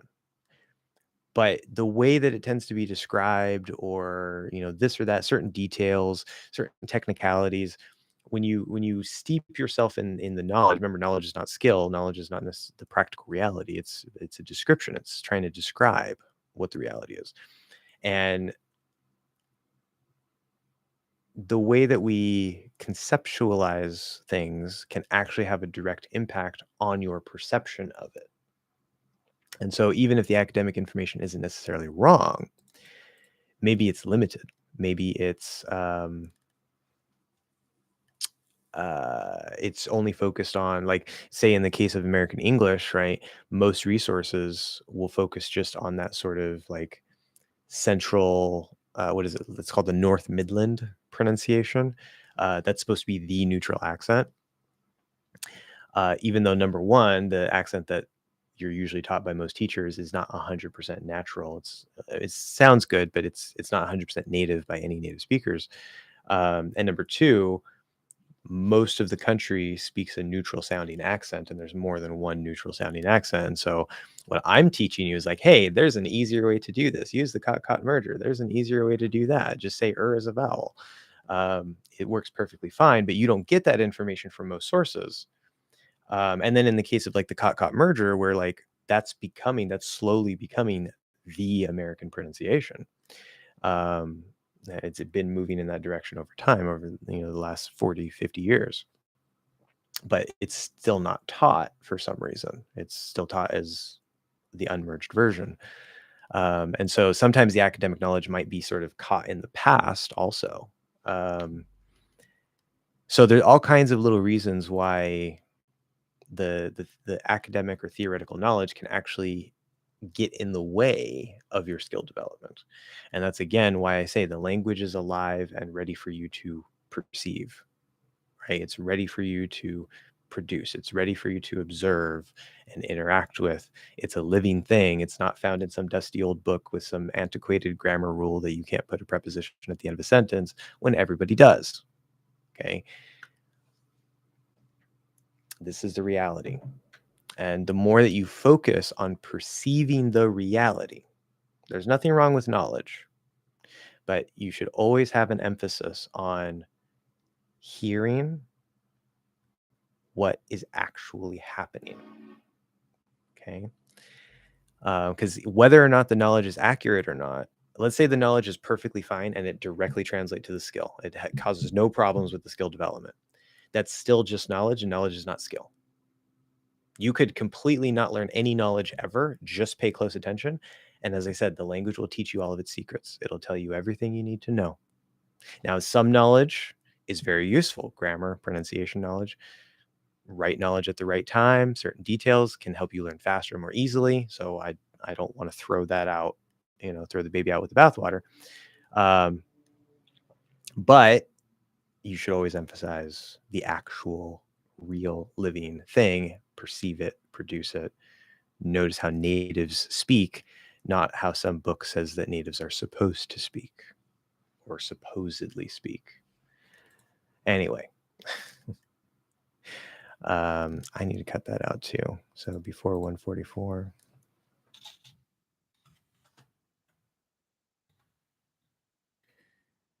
God. Yeah.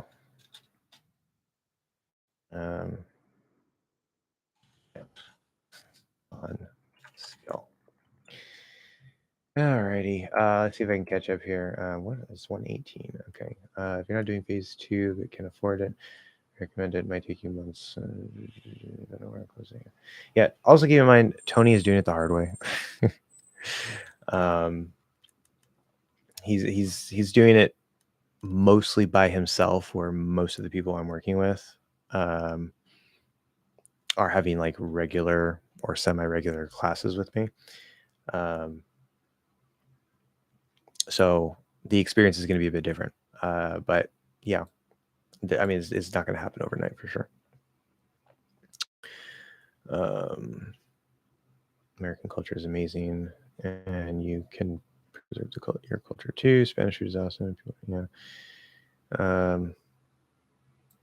Yeah, everybody comes from South America up from Mexico. So we get a lot of that. In fact, I think it's there's statistics. It's like more, which I don't really care too much if somebody's illegal or not. Like, whatever, you're a person. But I think statistically, more illegal immigrants are actually not Mexican, even though Mexico's right there. Like, you would think like, oh, they're coming up from Mexico and jumping the border. It's like, no, actually, it's most people coming up through Mexico across the border.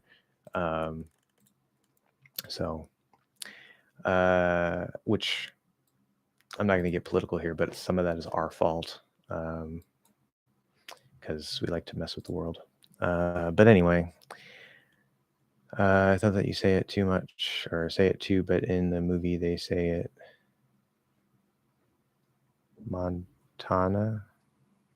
Oh, Montana. Yeah, I don't even know what that's from.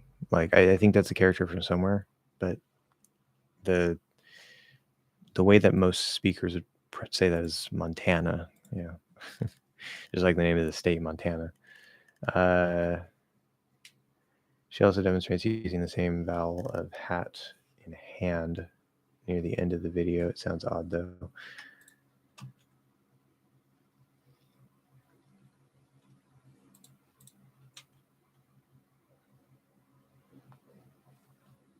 Oh, that sounded very British.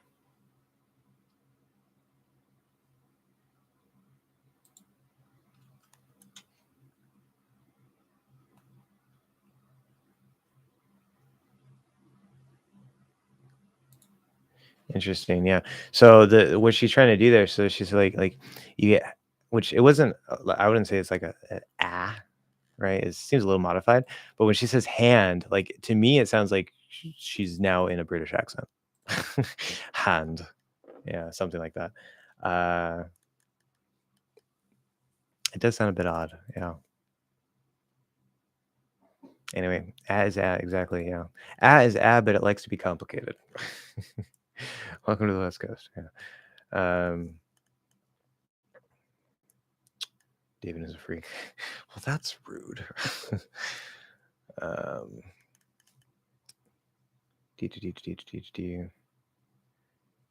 Enjoying the dark side. Yeah. Stop being stubborn and use E before. Yeah. Anyway.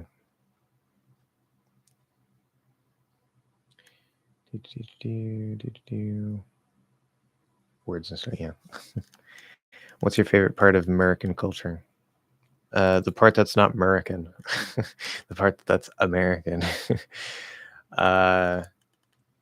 See, I don't know if you guys realize this because we pick up on like the American, right? To us, which maybe it's the same, like that. You're using it facetiously, we would say. But when we think of American, we think of like uber patriotic rednecks that are like super conservative and far right. They all have guns and drive Hummers, and it's the stereotype. But yeah, American is not used to describe typical American. Like typical American in a stereotypical way, maybe. Like a very crazy characterization, like a caricature of the stereotype of like guns and freedom and all that stuff. So it has a certain connotation to it. But my favorite part of American culture, I don't know. I don't think about these things because I'm American and I live in American culture, and because unfortunately I still haven't been to another country yet. I don't have any direct experience to contrast to. Like, oh yeah, when I was in Japan, I really missed this about American culture. Like, I don't know. I haven't had any culture shock, so it's hard to kind of know. Like, my culture is my culture, and a lot of it is just taken for granted. Um, but I do think the idea of the melting pot, I like that. Which, even though, like, right, the Americans tend to actually, it's not that necessarily that they're anti-immigrant, but they can definitely be more like, they can certainly tend that way. Some of them probably are just straight out anti-immigrant, which is really funny because, like, the entire history of the country is immigrants. Like, it's an immigrant country. We live in this weird time where, like, the most patriotic of Americans, not all of them, but the most patriotic of Americans, or what you might think of as like really patriotic Americans, actually are very unpatriotic. Because, like, and I get it, because, like, if you are proud of your country, it doesn't matter if you're American or not. If you're proud of your country and you're like, oh, I'm proud to be American, I'm proud to be Japanese, I'm proud to be German, whatever, and somebody like burns your flag, not something I necessarily want to talk about here, but you would probably be offended by that. But I believe, as the land of the free, maybe not in Japan, maybe not in Germany, as the land of the free, you can be offended by that. But then to say, like, oh, there should be a law against that. No. That's anti-American to make a law against that. So it's a fine line, but people don't seem to get it. It's like you can't be like American in the way that you want and like shut out things that you don't want. Like, it's all or nothing. It's so. But yeah, I like the whole melting pot, multiple cultures, multiple languages. Obviously it's generally English, but here we have a large Spanish-speaking population. There's also a pretty large Filipino-speaking population, Tagalog, whatever. And of course, you go up to LA. There's like Chinatown. I think it's LA. No, San Francisco, Chinatown, Japantown. A lot of Asian influence up around that area. So yeah. And then New York, of course, is the melting pot. But politically speaking, just had to ask I mean, blah, blah, blah, blah. Karen and her customer service adventures. Yeah, gotta love Karen. The whole Karen stereotype thing, because I mean that's a type of person for sure. That, I think, is very indicative of the worst elements of American culture combined with what I guess we call empire mentality, because most Americans, they don't like to think of the United States as an empire, right? Like, we're the land of the free and we go and we help the world and we're the good guys and this and that. Again, I don't want to get on the political stuff. Even on YouTube, this would be a sensitive area, but that's not quite the reality of it. We are an empire, whether we want to admit it or not. We're a waning empire, it seems. We might be on the decline, but we are an empire nonetheless. And so there's certain aspects of our culture, and certain people feel very entitled because they're used to being a citizen of the empire without consciously realizing that they're a citizen of the empire. And that makes you feel very privileged, makes you feel very special. Like, like everybody should bow to your whims. So yeah, there's a reason why people don't like Karens, right? I'm sure there's Karens in other cultures, but like, I don't know. Like, is that? I mean, I would. That'd be interesting to know. Like, do you guys have people like that? Because obviously, it's not just like the United States necessarily. Like the Western world in general is quite rich, quite developed, and stuff. So it could be more because of that. But and there are always going to be people who maybe feel entitled or this or that. But it seems to be a common thing here. Like, there's a lot of Karens. But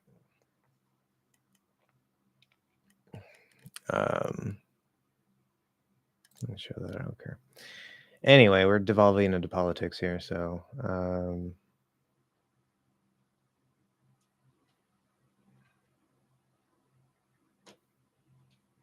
her American is to the French masses.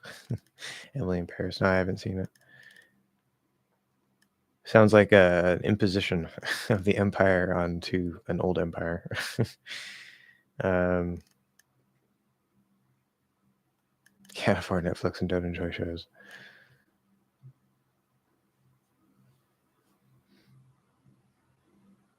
Soviet Union, old Karens. Yeah. Anyway, okay, well, we're kind of like not being productive anymore. We're just skirting the line of demonetizing this live stream. So let's not do that. God, I gotta make more content. It's really frustrating with the revenue, guys. Like, I'm trying to get this, even though it's not much. Like, it's not going to do much, but I'm trying to get the monthly, because it's like a 28-day window, rolling window. I'm trying to get like sort of the monthly income to be $100, because then I'll get paid every month, right? It's not much. It's not going to do much, but it'll be every month. Where if I don't reach $100, it rolls over into the next month. They don't actually give me anything.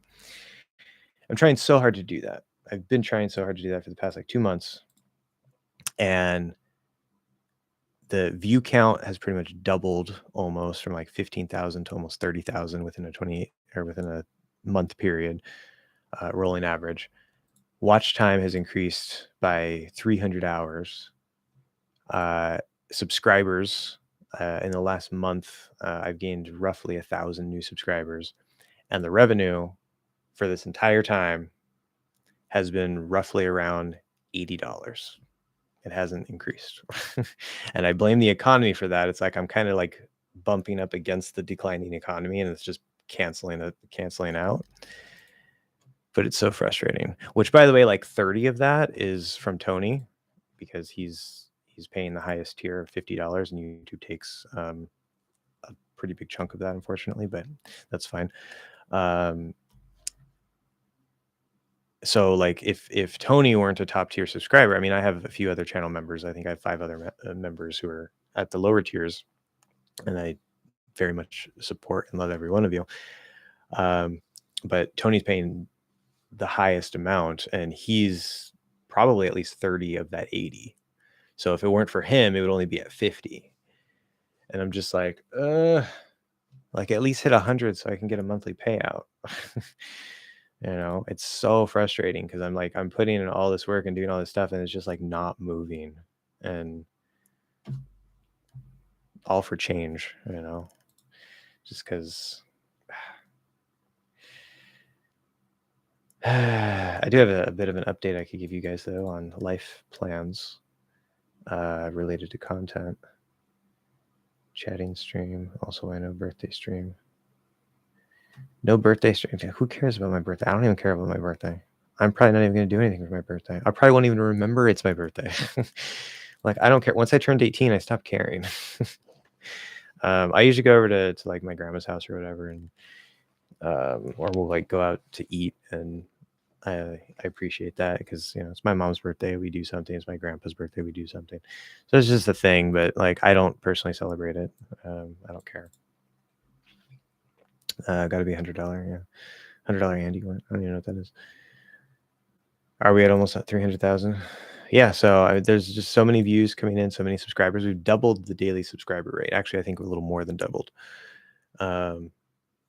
which is great. But it's not reflecting in the revenue, and it's just like, and I'm not like sitting here chasing the dollars. It's just I want to at least get it to that bare minimum point where I can get like a monthly payout. Like I'm not even getting a monthly payout. Even though it's just going to be like chump change, basically $100 is not going to do a whole lot, but I mean, it's going to help. It's going to be appreciated. It's going to be great, but it's just $100. But still, it would be like, then I would start feeling like a real YouTuber, right? It's like I put in all this work. I've been doing this channel for what, like 3 or 4 years now, and I'm still not. Like it took me until like what, the beginning, I think it was the beginning of last year to get monetized. I think it was somewhere around there. Maybe it was the beginning of this year. I don't even remember, but that was just to get monetized, and I still haven't hit $100 a month. Like, and then there's other people, like they get monetized and they're like immediately making $1,000 a month, and I'm just like, why can't this happen to me? So because that's also going to help me like make more content. I'm going to be able to hire an editor. I'm going to be able to hire an assistant, right? So it's not just to line my pockets. Like this is going to help the channel, and I'm just like trying so hard to bump it up, and gotta try harder. Some of my favorite movies are American, especially those made during the golden age of Hollywood. James Dean, Marilyn Monroe, etc. My favorite director is John Carpenter. Okay. Birthday stream is free super chat. That is an interesting angle. Maybe I could be like, hey, it's my birthday. Give me some super chats. But that also seems like kind of cheap. I'm just like begging for money. Like, I don't know. Maybe. What is the 5th? That's a Monday. I don't stream on Mondays. I stream on Sundays. It doesn't work. I guess I could do it on Sunday. Like tomorrow's my birthday, but whatever. Yeah, Golden Age. Like I don't watch those movies. I know it's something that some people are into, and that's fine. It's great that you like that. I don't care. But I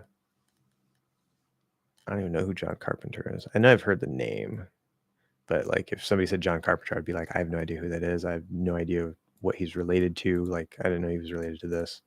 James Dean, Marilyn Monroe, obviously those are big names.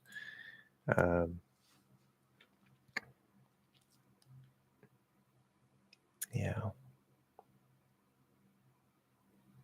There's some good old movies though. I like some of what's his name? I can't remember his name right now. I kind of liked Abbott and Costello, the comedy pair. They're pretty funny. Who's on First? It's a good one. But what was it? I can't remember his name right now. That one guy, Hitchcock, Alfred Hitchcock. He made some really good stuff. I'm definitely not a buff or anything. I've seen some things like, yeah, that's good. I like it. So there's some good old stuff. But anyway, street thinking.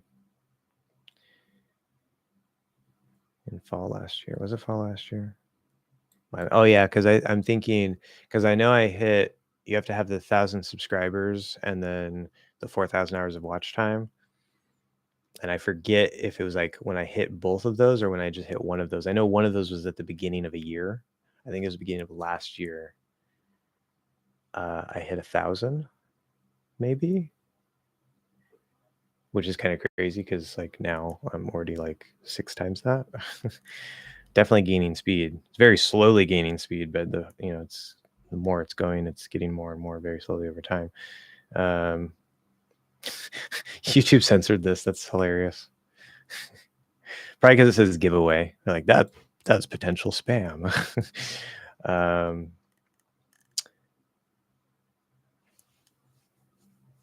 Yeah. CGI and people being more human a bit had an impact. People aren't as harsh. Also, it's easier to be an actor today. I feel like people try less today, so less talent and less creativity since CGI. I guess. I don't know. I mean, we got some good actors. Maybe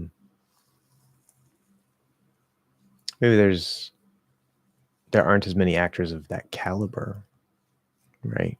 But then to be an actor of that caliber, I mean, that in itself is like when Hollywood started, right? They're in that golden age. Like it's called the golden age for a reason. It's not just because like it was early. Like, it's like, hey, the some of the people with the best talent, we're in the game. Like, but now it's like there's so many people in the game. Obviously, the average acting level is just going to be the law of averages. It's not going to be a James Dean or a Marilyn Monroe, but they still exist, of course. I think Brad Pitt would be up around that level. So I feel like Trailer. Oh, we already did that. Sabrina Carpenter. Never heard of her. Do you like Woody Allen films? I've seen clips of Woody Allen films, but I don't think I've ever particularly watched his movies. Don't care. So not really. 1,000 sub special giveaway. Yeah, I did that. I think. I know I did several. I did a 100 subscriber. I did a 1,000 subscriber. I feel like I did 3. Did I do a 500 one? I don't think so. But I did 100 and 1,000. When we hit 10,000, there'll be another special. And then the next one probably won't be for 100,000 when I get my play button. I think that's when you get the play button. Yeah, should be the silver play button at 100,000. Then you're a YouTuber for sure. Like that clinches it. Once you get that play button, you are solidly established as a YouTuber. I'm nowhere near that. Which is funny because I don't even want to be a YouTuber. Like I don't have a dream. Like, I want to be a YouTuber. No, it's just like I'm here. Let's go for it. 3,000 hours before you even hit 1K. Yeah. Yeah, go work on your mouth posture. For book update, still waiting to buy it. Yeah, I know. It's funny you mentioned that because there's a video I'm answering a question in a video I'm editing right now, and I brought up the verb book because it's a question related to mixed conditionals, and then you just happen to bring it up here like randomly. It's like it's kind of a sign. Maybe I should actually get back to work on that because I have not been working on it. That also reminds me, though, I should tell you guys, don't give up and keep going. Well, thank you for popping in, Kairos, and giving me. I see you have another message here too. Thanks for stopping by for sure and joining us here. It's not just Tony and David talking in the chat anymore.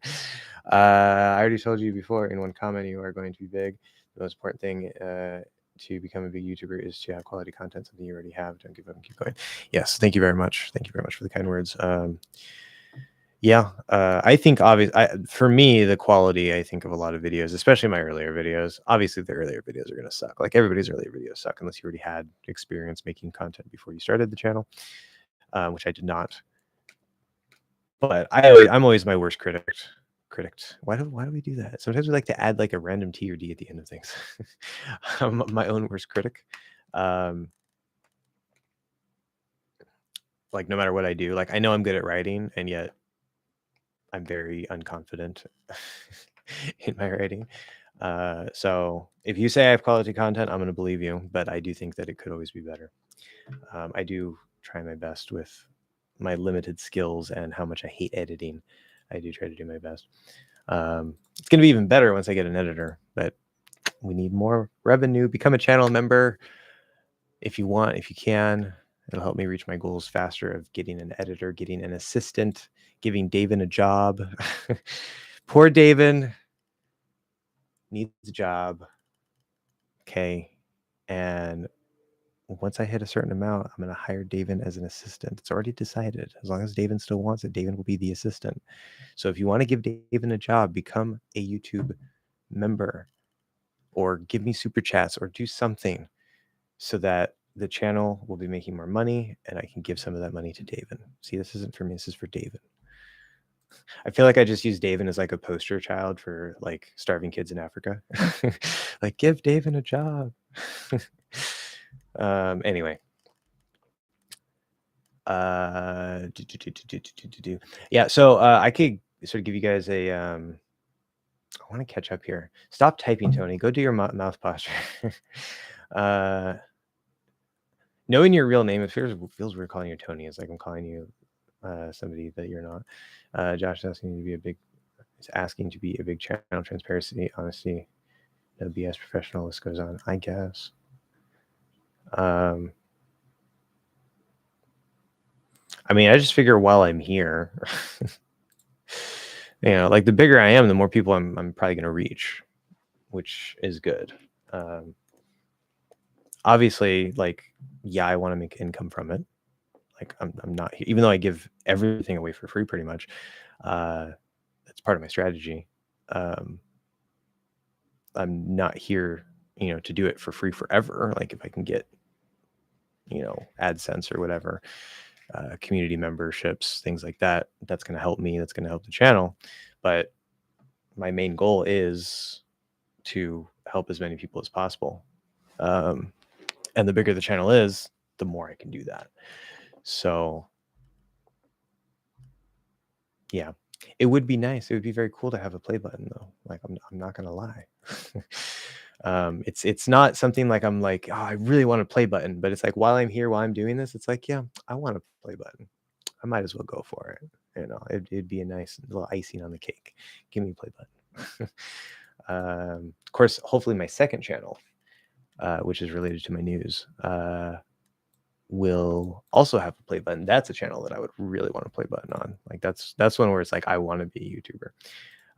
This is a really good platform for me to be doing my stuff on and helping people. Do you know Michael Myers? I don't know him personally, but you mean from the Halloween movies? Yes. I don't think there's an American who doesn't know that name. You're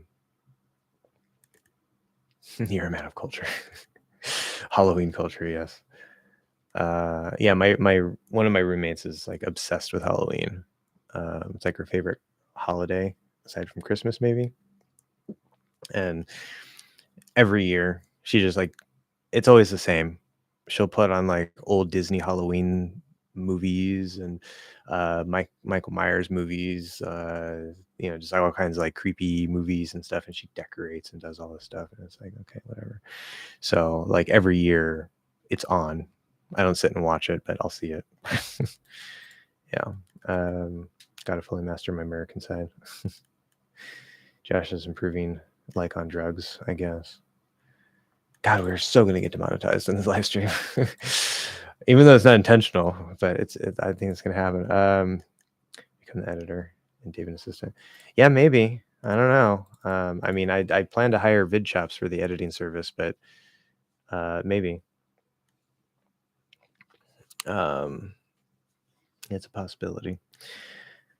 I'm also happy that it's David. Please, y'all have mercy and think of the poor. Stop being so kind. Support the channel so David can eat. It's not about me. It's not about you. It's about David not starving. That's the sole reason why I am here doing this live stream, is just to feed David. Now, give me your money. I know that feeling.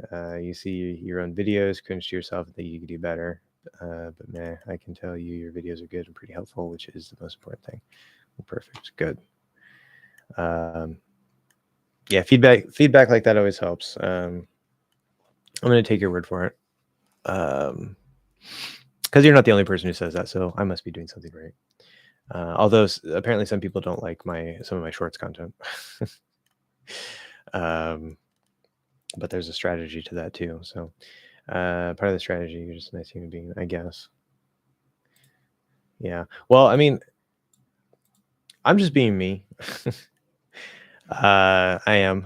But I very much believe in like the Gary V content strategy, content model, where I mean, there's multiple parts to that, but one of the things that he talks a lot about is like you don't be kind to get something, you be kind to be kind.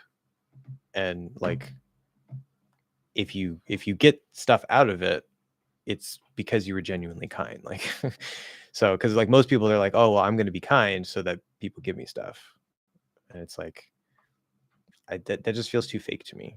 Like it's hard for me to do that.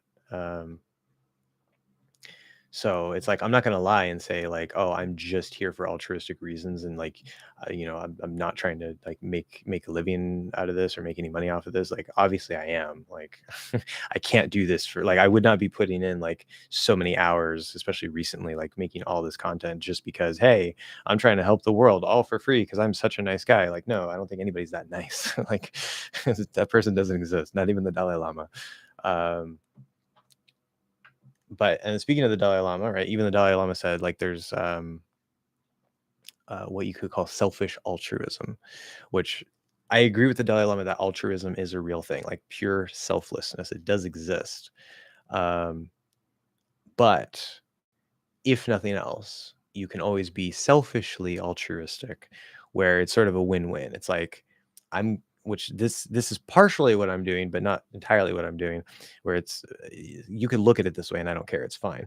But that's where like you be nice, not to get something necessarily, but like you're being nice, generally being nice. You're generally being like you want to help the person, but obviously you're going to get something in return, right? And so it's a win-win for both people. Um, you can call that like selfish or altruism. There's like a seed of selfishness in your selfless act, which some people might say, well, then that is an oxymoron and it's not actually truly selfless. But I think that's the practical reality. Like just because something isn't purely selfless doesn't make it bad. Like I got to eat too, you know? So yeah. But I also believe, right, Gary Vee says, you know, give your best content away for free. Give all your secrets away for free. Now, he also says jab, jab, jab, right hook. I'm jabbing you guys a lot. I'm not right hooking very much. Today, I'm right hooking a little bit more in a joking way, right? Like become a YouTube member, give me super chats, whatever. But I'm not. I don't really ask you guys to subscribe. Not even to subscribe. I mean, on my videos, I have that little, hey, there's this button, but I don't really say it, right? Because it feels salesman-y to me. Like it's like, hey, hit that subscribe button and don't forget to like and blah blah blah. It's like I don't like when other YouTubers do that. I just like skip that part. I don't think that's necessary. Like if you make good content, people are going to subscribe. Like, you don't have to tell people to subscribe. Um, so, uh, but I need to right hook a little bit more, and I'm probably going to start doing that a bit more. Like not saying like, hey, please become a channel member. Like it's like, hey, you guys, if you want to support the channel and you want me to be able to hire an editor and stuff, consider becoming a member. Um, or go buy my books or whatever it is. None of this is required. I'm not, if you never do any of that and you just consume my content for free, I'm fine with that. There's AdSense. It's not the biggest income in the world, but it adds up. But I do believe in giving your best stuff away for free. So that's what I'm doing. That's what I'm doing. And there's so much more coming that you guys don't even know. Like you think it's just pronunciation. No. It's gonna be all my ideas, all my crazy thoughts. All of it. Grammar, pronunciation, speaking skills, vocabulary. I'm gonna give it all away for free. All away for free. On this channel. It's just I can't do it all at once. So anyway. Diamond play button. Yeah, sure. No. I doubt this channel will ever get that far. Although actually, with some of the comments I get, maybe. But a diamond play button like that would be ridiculous. That would be absolutely ridiculous. What is diamond, like 1 million? There's silver, gold. I think there's a gold play button. Yeah. It's 100,000. I think 1 million is gold. 10 million. 10 million is, yeah. Like there's not even an English channel on this platform that I'm aware of that has more than 5 million. Rachel's English is getting close to 5 million.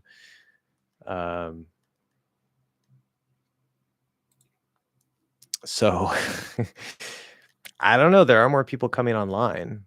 Like more and more of the world is getting access to the internet, and a lot of the world is learning English. So maybe, I guess,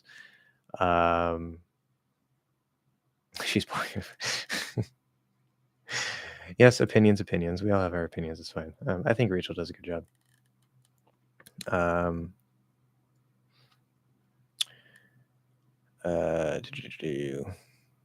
You start hanging out with your roommate. Yeah, I have no energy to do Thanksgiving, Halloween, or Christmas. Like, I just don't care. I don't. Like, she'll put up a tree and everything at Christmas. I'm just like, whatever. You do you.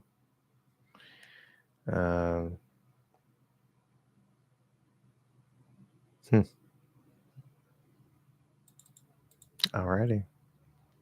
Sounding kind of American there. Good job. Although personally, I hate Thanksgiving. It's only because of the history. I get it. It's a day of thanks. Okay, fine. Yeah. But it's tainted. That's why I've heard. Yeah, John Carpenter directed the first Michael Myers film and composed the theme. That is probably where I've heard the name. Yeah. Okay. Anyway, guys, I can't tell you my plans if Tony doesn't be quiet. Sorry, Tony. No offense. You just keep talking. You can keep talking. I don't care. I'm gonna have to stop the stream at some point. We're already over time. But if you guys want to hear my current musings of plans, not just for the channel, but just in general, we can discuss that. Keep supporting you even if I have to starve. Well, I mean, I would prefer for you not to starve, but I appreciate the sentiment for sure.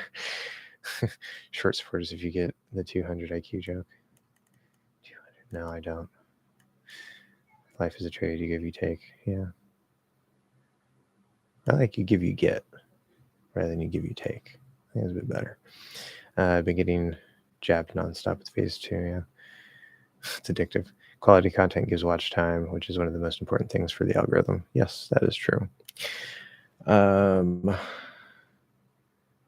I just saw this girl pronounce month as with a stop on the teeth, not releasing the dental T. Month. And what month? Seems a bit weird to me. I suppose it's not impossible, but it seems a bit weird.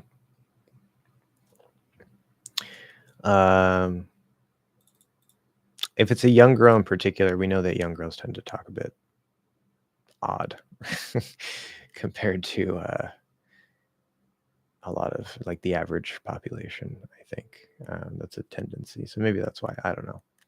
Valley girl speak evolves. I don't know.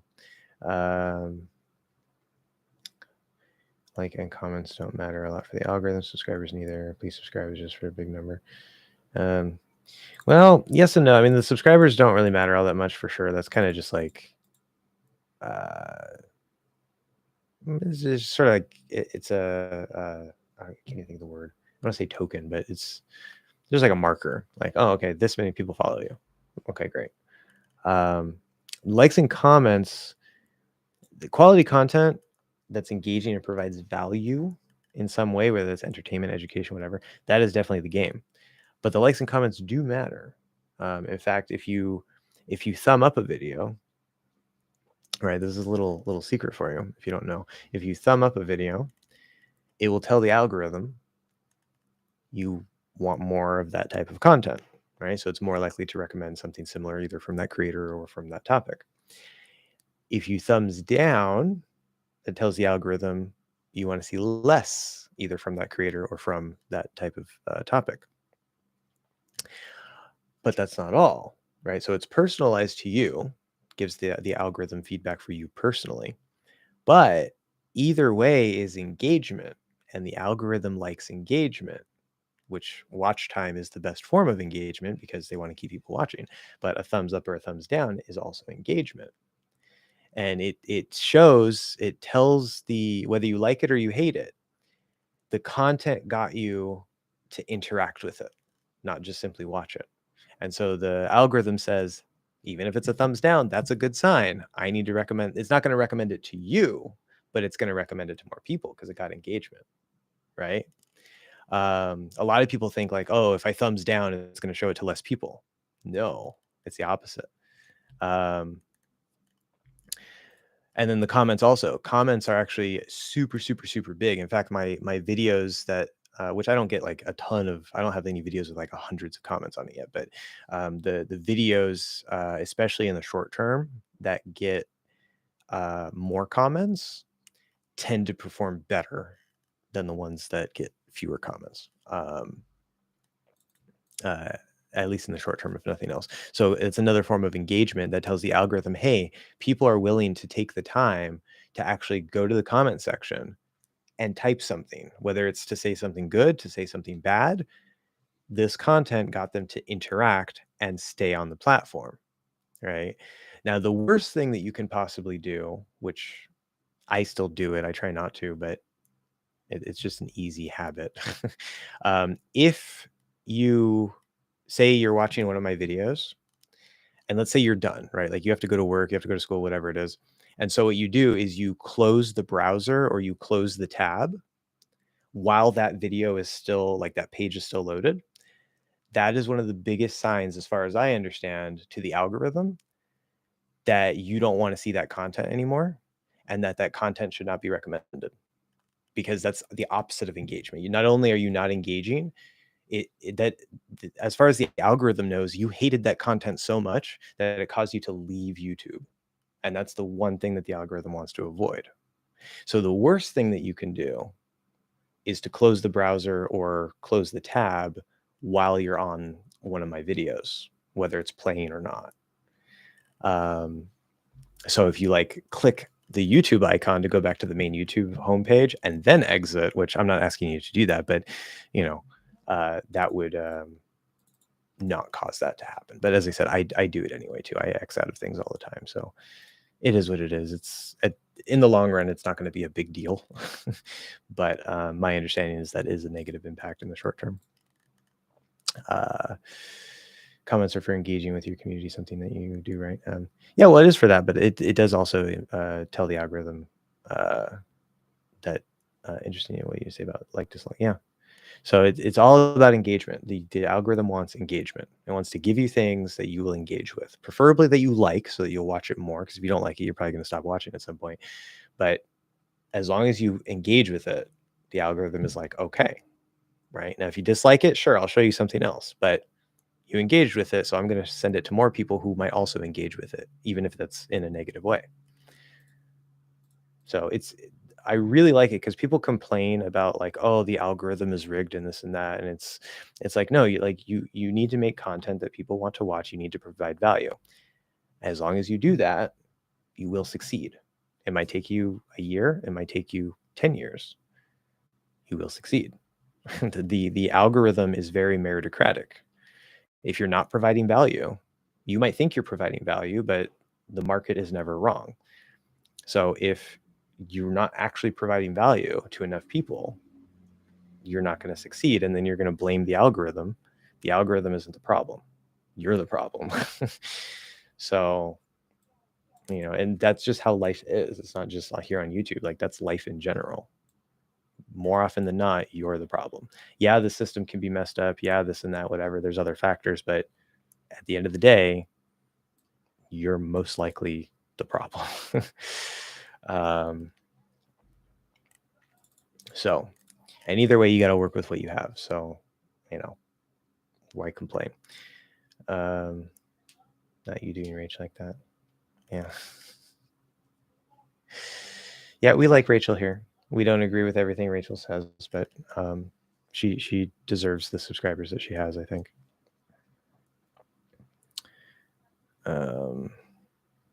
Cancel me, bro. Yeah. Yeah, Tony is a pure, true English hacks stan. Like there are no other teachers, just English hacks, which is a bit extreme, but okay. Another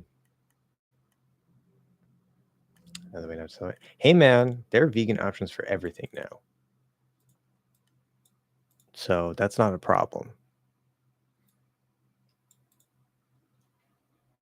But anyway, spill the tea. I don't know what this is referring to. Okay. Are you still going to make a video on how each vowel is affected by the center of gravity? Yeah, that's going to be in the mouth posture.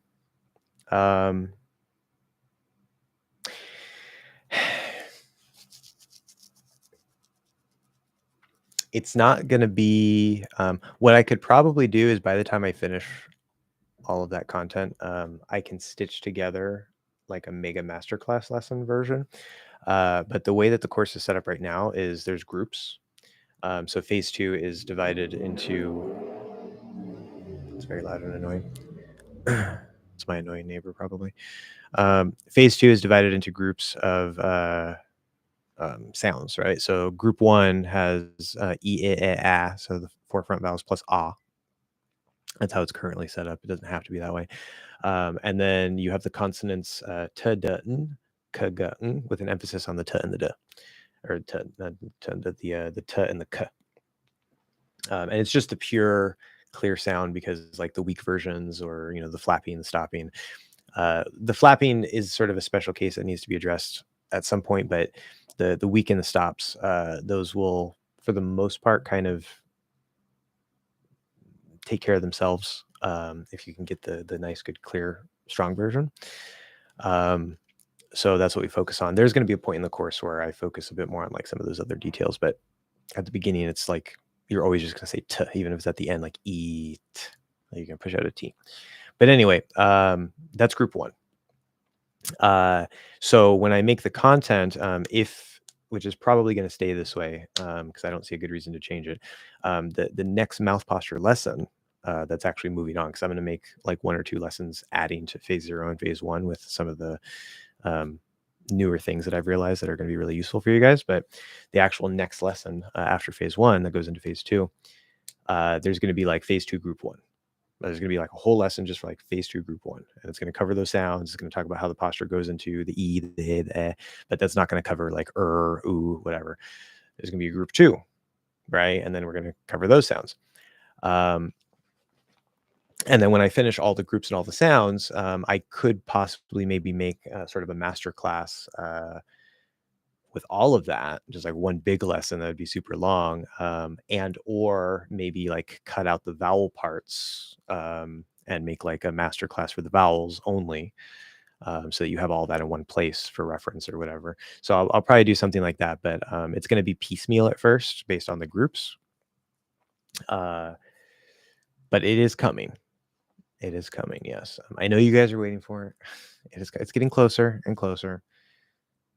Just hold on to your hold your horses on it. Hold your horses. Because I remember you said you would, but that was a while ago. Maybe it was scrapped. Yeah, no, it's not scrapped. It's just, as I've said before, I'm trying to develop the course to a certain point where I feel I can make solid content and not have to like go back to the drawing board and like say, okay, remember this video? We're gonna completely redo this. So I'm trying to have it be solid enough, maybe not perfect, because like I have to go back and add some stuff to phase 0 and phase 1 for you guys. But good enough to where it's like, yeah, okay, this is a good solid thing that I know is working. Let me make a video about this. But it's just been so slow with the people I'm working with, because sometimes like people, especially over the summer, people have gone on vacation. Some people I only see like once every week or every 2 weeks sometimes. I've been getting an influx of some newer people that are taking some classes more consistently. They're kind of catching up to those people that I've been working with for like months now. And so I'm finally starting to reach a point where between the techniques, between my understanding of the process and different ideas that I'm developing, different insights I'm having, finally starting to reach a point where it's crystallizing, and not quite ready to make that lesson, but it's getting closer and closer and closer. So I know it's been a while, but it's coming. I promise you it's coming. The girl was Sadie Sink. Sadie Sadie. No idea who that is. I guess I can look her up, but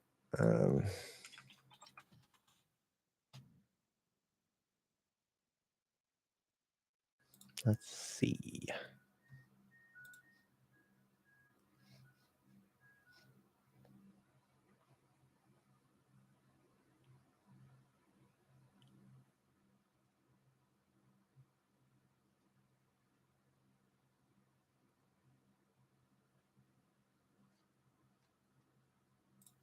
Okay. So she does have a very neutral general American sound, but if I listen closely, I'm detecting a little bit of what we might describe as like the Valley Girl type of sound. So yeah, that's kind of what I expected. Um, Young girl, maybe it could even be maybe because we know Valley Girl speak has in some way affected just like the general speaking population for that age, like millennials, right? Me included. Like I just said, like our grandparents don't talk that way. Our parents don't talk that way, but millennials do, and I'm sure Gen Z does too. Um, so we don't. It's like oh my god, that was like such a great movie. Like not everybody talks that way. That sounds very Valley Girl, but using like or maybe saying oh my god, not everybody necessarily uses that, but like as like this little like I just said it like you can hear it everywhere as an interjection. That is something that sort of came out of Valley Girl speak that applied to like the average millennial speaker, and we just all do it for the most part. Um, so whether it's because of her age, because of where she's from, because of like the general impact of Valley Girl speech on speakers in millennial and maybe Gen Z groups, she has a little bit of that going on, and that might explain why she ended up stopping it there. And it like if she does it repeatedly, then that's a pattern. But if you just heard her do it once, it could just be like it just came out weird. So things like that happen too. But Hardeen, welcome Hardeen. Sorry, it took me a second to get to you. I kind of go through the thing here. Um,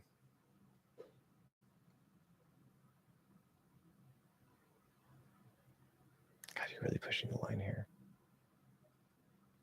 I'm gonna go ahead and show that, even though I probably shouldn't. Soldier is probably a word that's gonna tip the the demonetization scales. Just keep that in mind. Um, how to learn faster. I can't answer that shortly and quickly. I could probably spend a whole hour talking about that. Um,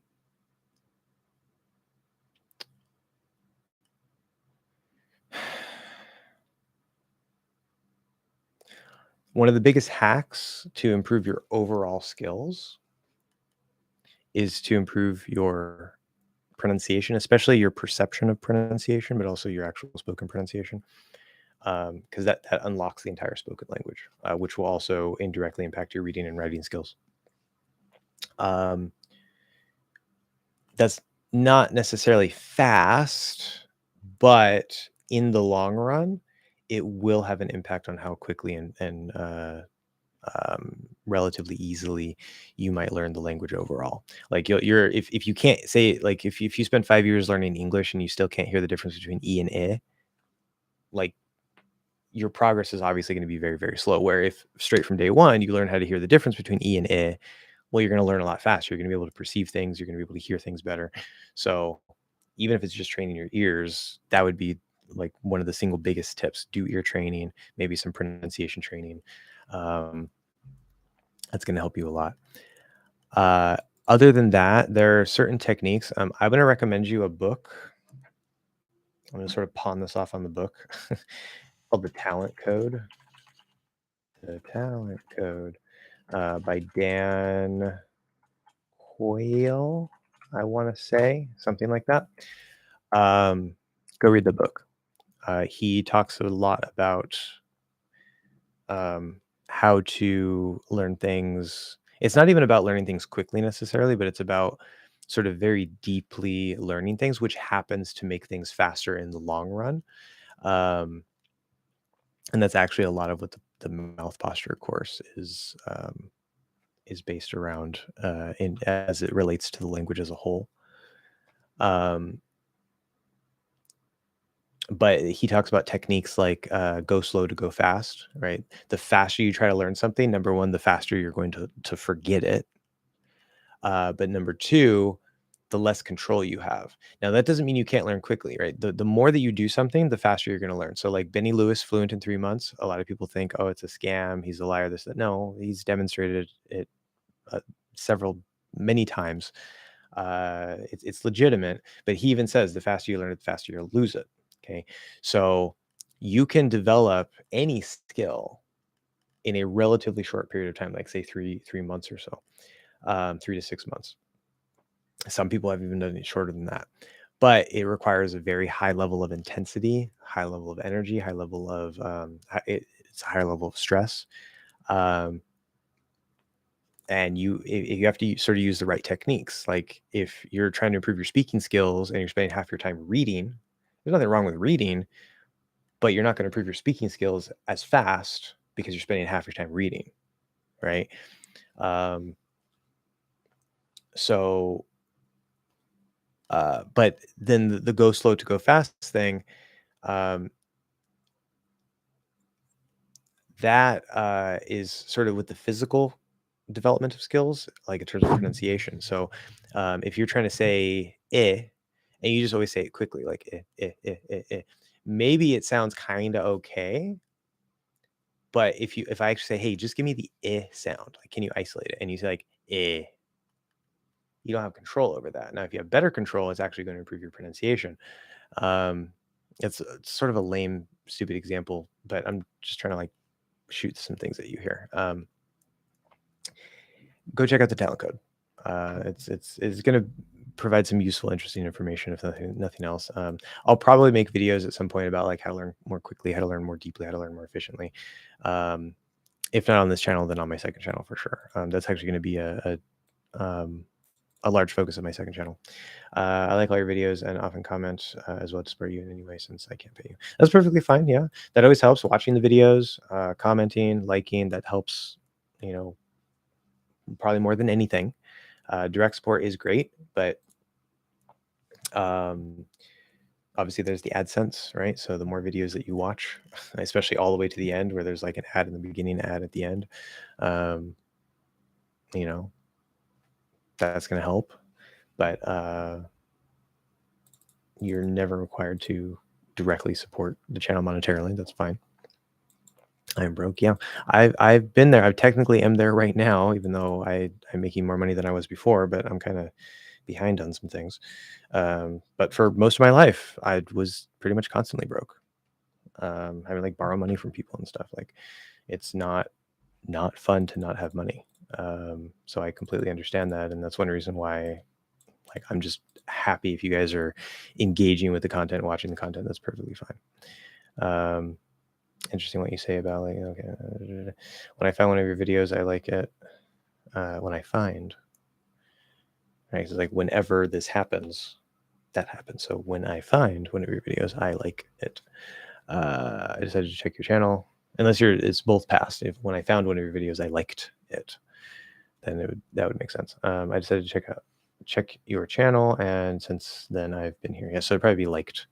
That's because your videos are good. Well, thank you. Yes. Lolnar, what? The spill the tea was regarding you exposing. Oh, got it. Yeah, YouTube algorithm exposed. Yeah, it's like, I mean, obviously I've watched videos on it, and like I didn't just like figure that out myself necessarily.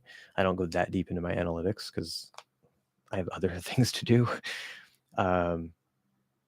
But based on what I've heard from multiple sources and based on my own experience, that seems to be true, and it only makes sense. So I don't think I'm exposing anything. Like, it's just like, if you didn't know, now you know. Like, if you're not succeeding, it's your fault. You know. The iconic neighbor with the loud car still lives in the area. Yeah. Guess so. Got a Discord. I have the app. Do you have a Discord? Probably asking me. No, I do not. We can make an English X Discord page. We could. I don't know what to do about that. Like, I'm very unfamiliar with Discord. I kind of don't want to touch Discord. I know that there are people who have Discord servers for like their channel and stuff. If somebody wants to handle that, and I can just like check in every once in a while, and you just want to like volunteer to do that, I guess maybe possibly there could be a thing. But like, I don't even have my eye on Discord. Like, I'm trying to deal with 3 jobs, and one of those jobs is making content for you guys.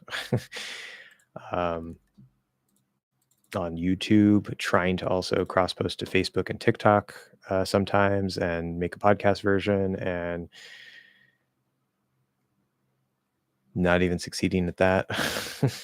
So we'll maybe talk more about that later. And not to monetize, yeah. Hello, Alan. Yes. Well, I used to that for a long time. That hadn't occurred. The reason why I gave examples about deep voice versus high pitch. One is, as I know, the American English resonance occurs in the back of the mouth. Doesn't now.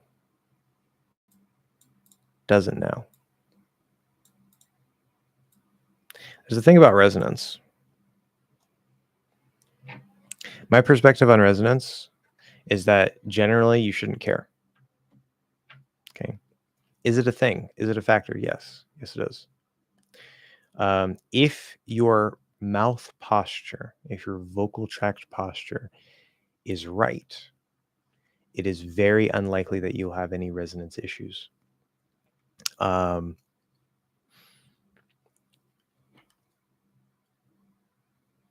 Now, obviously, I can, even keeping the right posture and everything, I can intentionally try to like move the resonance. Say if I say ah, I can try to move it forward. Say like instead of ah, ah, ah, ah. Now it sounds maybe like it's kind of coming from the front of the mouth a bit, or I can do ah, ah, ah, ah, ah, ah. Now it's kind of, I'm trying to get it coming from my throat more. And it slightly affects the sound. So it is a thing. And if you're trying to sound as close to native as possible, it definitely is something that needs to be addressed when it comes up. In my experience, which this is a point that I could be wrong on, but in my experience, I don't think that there might be maybe like a generalized point of resonance, kind of.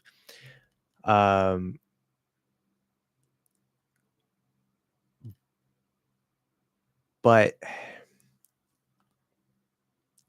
I don't know. I'm actually not going to answer that because I need to explore that more. Like, for example, when I say E, okay, where do I feel the resonance? Because if you say, okay, American English resonance comes from the back of the mouth. So that would mean even if I say an E sound, which is a front vowel up here, my mouth is, well, the mouth is probably not going to close too much, but the tongue is going to be kind of higher. There's going to be less space, at least in the front. You would say, okay, so the resonance should still come from the back, right? If I do that, let's see what happens.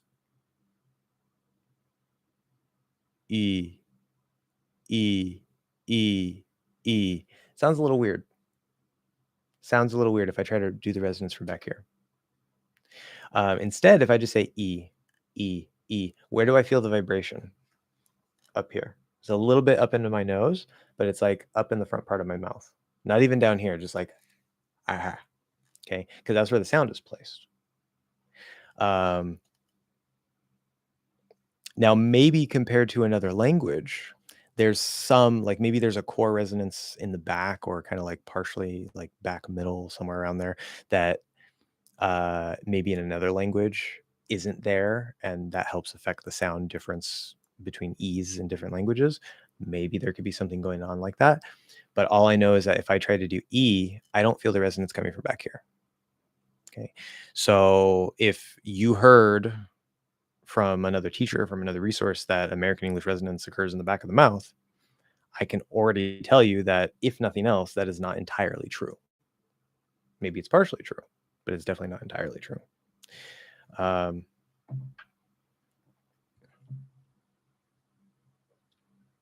So that much I know for sure.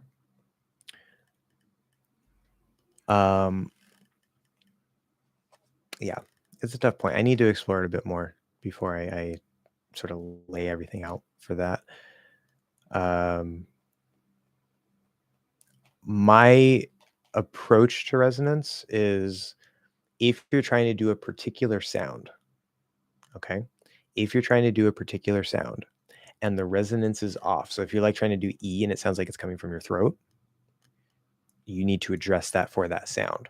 Okay. Now, if it happens to be off in all the sounds, then address it in each sound, right? And you have to maybe sort of do a general type of shift. But um, in my experience working with people so far, especially on mouth posture, it's usually only some sounds. And even between like speakers of the same language, some will have, say, maybe with ah, like maybe they try to do ah, and it actually sounds like it's resonating from here, where another speaker of the same language I'm working with sounds perfectly fine. It doesn't sound like the resonance is off.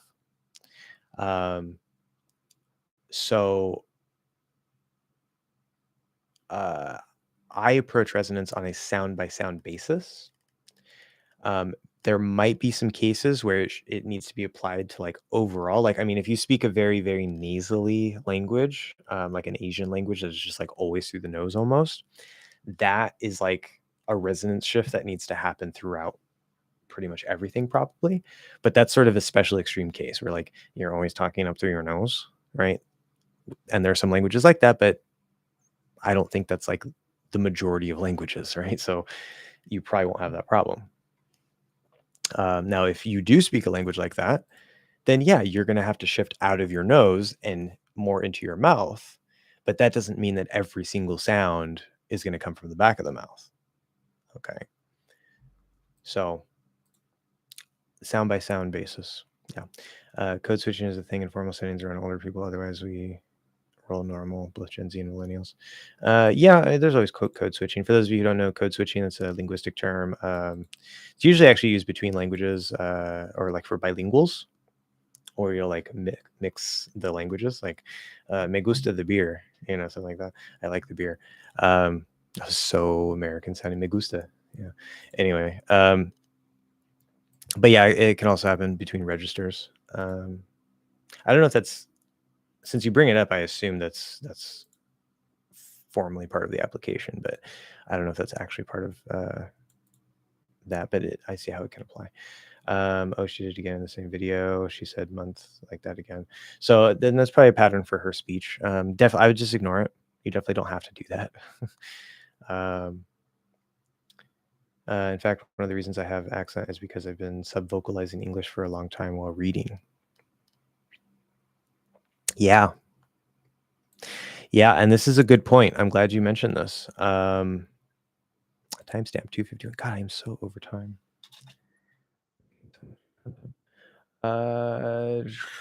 Plah, plah. 251. I forgot what I was going to write. 251. And this was subvocalization. Vocalization. I've talked about this at least once before. I think it was in another live stream like a long time ago. This is one of the reasons. Right at the end of the day, it's not the end of the world. I do think maybe it'll make things harder in the long run, but it's a useful little point. One of the reasons why I think that you should start with pronunciation first, and one of the reasons why I think that traditional classes, not starting with pronunciation first and just in general kind of ignoring pronunciation for the most part, the reason why I think that that's one of the single biggest problems with the way that languages are taught in schools, is because of this type of problem. Now, this is just one little example, but when you are, this is why I say like your pronunciation is going to also indirectly impact your reading and your writing, and it's going to doubly impact your speaking and your listening, because if you're reading and you're seeing the words, you're seeing, okay, and in your head you're saying them with an accent, right? Now at the end of the day, that's fine. But if your goal is to develop a native or near native accent, and you start early on learning how to read and write without really touching on the pronunciation very much, or just like bare minimum, you're going to be reading with an accent. Okay. And when you read with an accent, you are reinforcing the wrong pronunciation, which is going to filter into your speech. It's going to filter into your ears, even if you're just reading in your head. And it's going to actually impact your speaking, or your speaking, yes, but your listening in a negative way. Now, again, as I said, this is a small point. At the end of the day, it's not the biggest deal. It's not going to cause any permanent damage. Maybe if I can't say for sure, like say if you started learning at 5 and you never learned the pronunciation and you've been reading for 20 years, maybe there's some permanent damage. I don't know. I don't know. I would like to think that it could be undone, uh, but I don't know. Now, if say you started learning, 2, 3, 4, 5 years ago, I don't think that there's any permanent damage there. You can always work on the pronunciation later if you want, but for various reasons, this being one reason, you're just making things like if your goal is to develop a very, very good accent, my personal opinion is you're making things harder on yourself by not addressing that first. Plus, you're also making learning how to speak harder. You're making learning how to listen harder. Because if you can't hear the difference between e and and and then you're focusing on your listening skills, your brain is going to sort it out eventually. That's fine.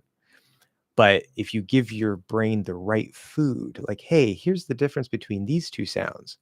Oh, I'm starting to hear that when I listen to this podcast or when I listen to this audiobook or even just like this learner dialogue, whatever it is.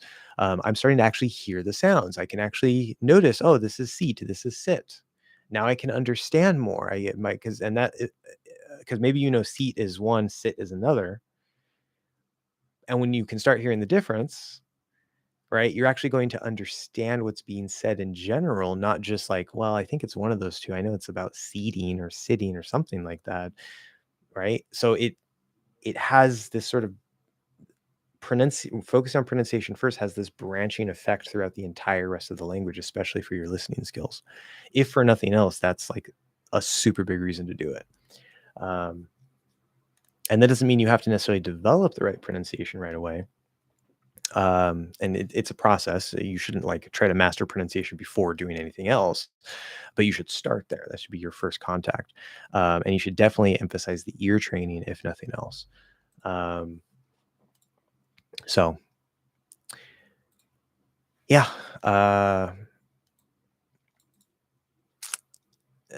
don't have a good way to not subvocalize. Just the better your pronunciation gets, the better you'll be able to subvocalize. Or you can try reading without subvocalizing. That's possible. But that can also be hard in a foreign language. So I don't know, play with it. Do you think reading poetry is good for new vocabulary? That's a very good question. Very, very good question, especially if you want to go buy my poetry book. Little plug there. I never get to plug my poetry book. Yes, I did write a poetry book available on Amazon. Link in the description. I'm just a salesman today. Can it be good for your vocabulary? It depends. If you're talking about practical, useful vocabulary that is going to help you in general on a day-to-day basis, I don't necessarily mean everyday words, just like words that will be useful, right? No, poetry is probably not good for your vocabulary. But if you already have a good base of vocabulary, you can understand, most of what you hear in listening to people on the street or watching TV or whatever it is, and you want to further expand your vocabulary, then poetry can actually be one of the best sources of vocabulary because poetry is often crafted in a particular way, right? Especially if it rhymes, and it tends to use words that maybe are a little fancier, less common, in order to try to express that certain kind of feeling that we can't quite express in words. So we tend to like, you know, now the grammar might be a little broken or unusual, right? Like you can speak in a poetic way that we wouldn't normally speak in. So be careful with that. But in terms of the vocabulary itself, yes, it's a good way to push sort of your upper vocabulary for sure. If you already have a good base. Why aren't you on Facebook? I am on Facebook. I just don't post there nearly as much as I post here. This is my primary platform. And part of the reason for that is because Facebook has this ridiculous problem with monetization. Where like I was able to get monetized for stars, which is nice, but for like the ads, like I do on YouTube, the sort of AdSense type stuff, I'm not eligible. And the reason I'm not eligible that they cite is a violation of monetization policies, and specifically, I can find, they changed the page.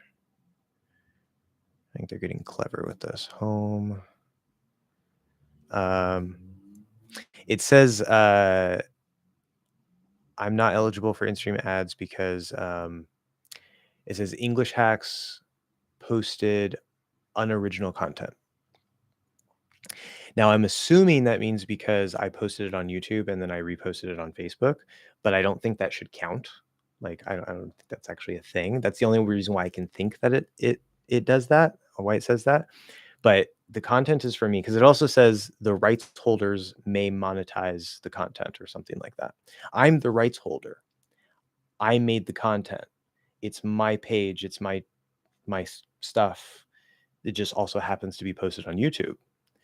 So as far as I see, there's no reason, unless they want me to like change it up for Facebook a bit or whatever. Unless that's true, maybe it is. I don't see any reason why that would happen. And when you can appeal the monetization process to say like, hey, I think there was an error. Can somebody look at this and fix it so I can get monetized?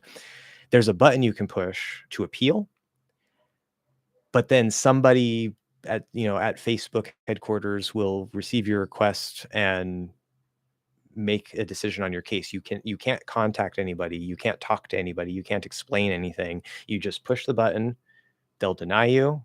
You can push it again, they'll deny you, and there's nothing I can do.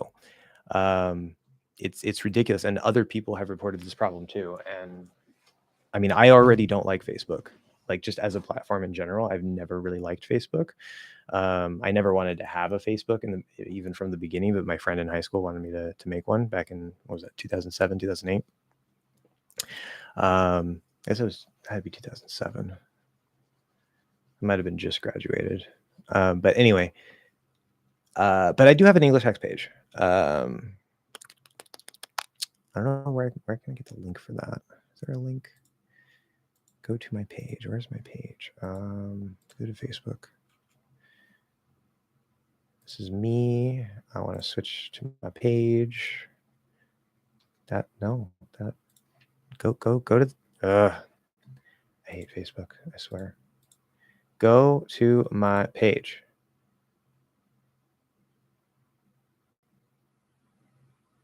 Okay, there it goes. And can I share? Share. Where's the share? Is there a share button? See, Facebook is confusing. And they have like so many things that you can do, and it's just like so chaotic and disorganized. Just like YouTube is easy, just like share. There's a share button, very easy to find.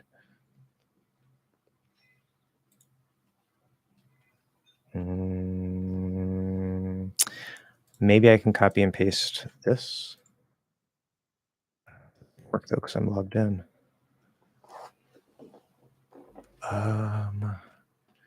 Promote probably is not what I want. That's going to take me to ads. Use followers, photos, movies.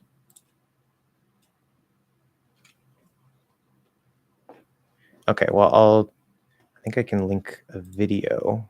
I can share a video. So copy link. This is so not kosher.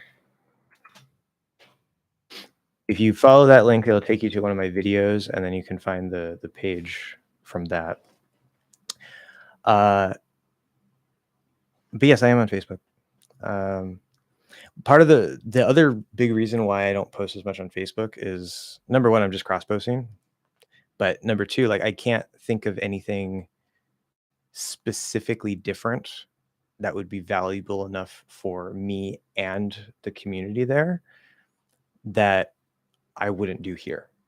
It's just like, if YouTube didn't exist, I would be posting videos on Facebook, like as a primary thing. But I'm posting on YouTube primarily for various reasons. And then I'll cross post on Facebook.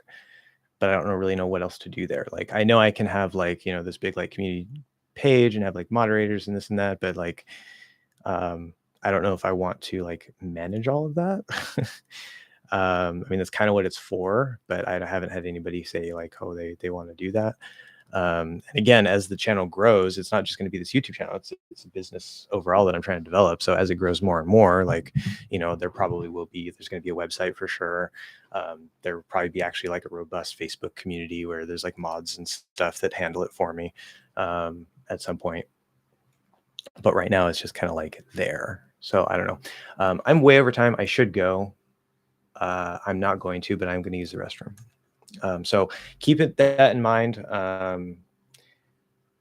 because I should go. I do want to tie up things before I go, but maybe Tony, stop it with the comments. Just saying.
We're back.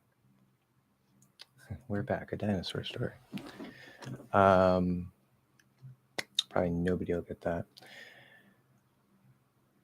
Why aren't you on Facebook? We don't speak the face word here. The face. What David said. We'll talk about it later, Tony. Simple question. How do you make your S sound? Your S sound. Tip of the tongue up or down? Definitely not up. That's for sure.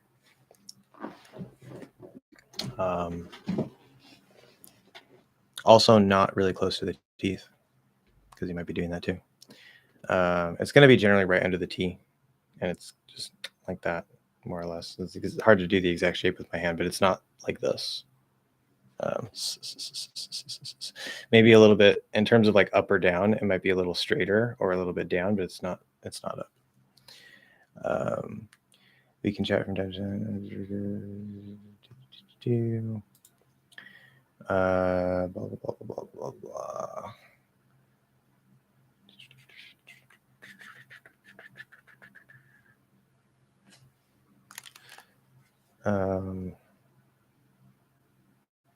Hope the ideas are PG, yeah.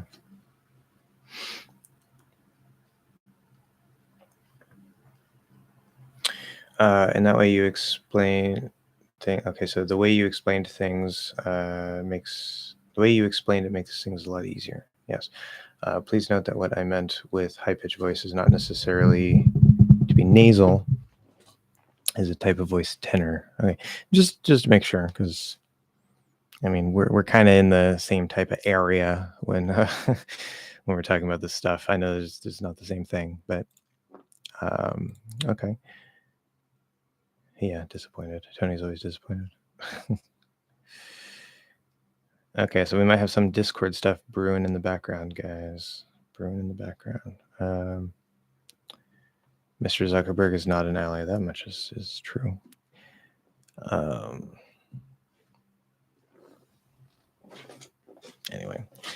Twitter's the best social media for Twitter YouTube gigs. I hate Twitter. I hate all of them, actually. Like, to be honest, like I just don't like. It is what it is, and I'm gonna play the game, but like, I just don't care for social media in general. Yeah, I know I did. Held hostage. Yeah. Okay, so we're finally catching up. Hi, I'm from Fluent Americans live stream. Oh, okay. Do you stream every week, Mr. Go Big or Go Home? Yeah, did I? I think I saw your name there. That sounds familiar. Obviously, it's a phrase we have, but the Mr. in front of it. Anyway, yes, I stream every week, every Sunday. So I'm pretty sure he's on Saturdays. I'm on Sundays. So between the two of us, you have a whole weekend. I usually also don't go this long. I try to keep it a little shorter, but yeah. So yeah, if you want to come back next week, I'm going to try to tie this up really quick. If you have a quick question you want to ask, we can maybe cover that really quick. Same time. Yeah, it's always the same time. It's 11:30 a.m. California time, and we'll usually go until like maybe like 1:30, 2 o'clock or so. One day I should pay $50 to extend the stream for an hour. Yeah, there you go. But yeah, if you paid $50 to extend it for an hour, I ain't going nowhere. Like, I am here for an hour. Like, I don't care if we run out of things to talk about. I'm gonna sit here and just stare into the camera. That is a very good trade for me. I would love to do that. Yes. But yeah, subathon. Yeah, there you go. I'll keep the stream going 24/7, but you got to pay me $50 every hour. How about that? No. What's your time right now? Oh yeah, so 11:30. I always forget to mention that. 11:30 a.m. California time. So right now it's 2:45. So we're a little bit over what I like to usually end at because I do have other things I should do. 24 hours and each hour is $50. Sounds like a good Twitch gig. Yeah, but on YouTube. Yeah. Anyway, yeah, I would love to make $50 an hour. I don't think I've ever even made $50 an hour from classes. I was at 45 at one point, and then I lowered it because of the economy. But yeah, I would love to make $50 an hour. Anyway, whatever, regardless. So Mr. Bigger, Mr. Go Home, if you haven't gone home yet, you can come back next week for sure. We just kind of hang out here. I like some of the stuff that Fluent American does, where he you send him in like pronunciation clips and things. I think that's really, really useful. I don't want to like copy him. And him and I will probably have another collab because we had one collab in the past. But what we generally do here is just kind of hang out. I go through the comments and, answer questions. And then if we don't have questions, we just have a conversation going on. We'll just kind of go with the flow until I decide to end it. So that's kind of the format. It's very open, very casual. Yeah, YouTube does take quite a bit. Do you do what Fluent American does? Like, well, it's funny you asked that because I was literally just explaining that. Yeah. I'm open to that type of thing. Number one, I don't want that to like take over the stream because I do like the question and answer type of format and just like hanging out. And as I said, I don't want to like copy him. I don't know if he's the only one who does that. Maybe there's other teachers who do that too. So there might be a point where maybe like, I'll take a couple audio submissions here and there, whether for pronunciation or grammar, or just, general feedback. I see there's a lot of use to that, but for the time being, I'm probably going to keep it how I've had it, which is just hanging out, answering questions from you guys, whatever. Preferably based on English, but sometimes people ask some, personal things that are off topic, maybe like about Pokemon or this or that, and that's fine too. But all right, well, The only thing I'm concerned with you, Tony, about handling Discord is that PG.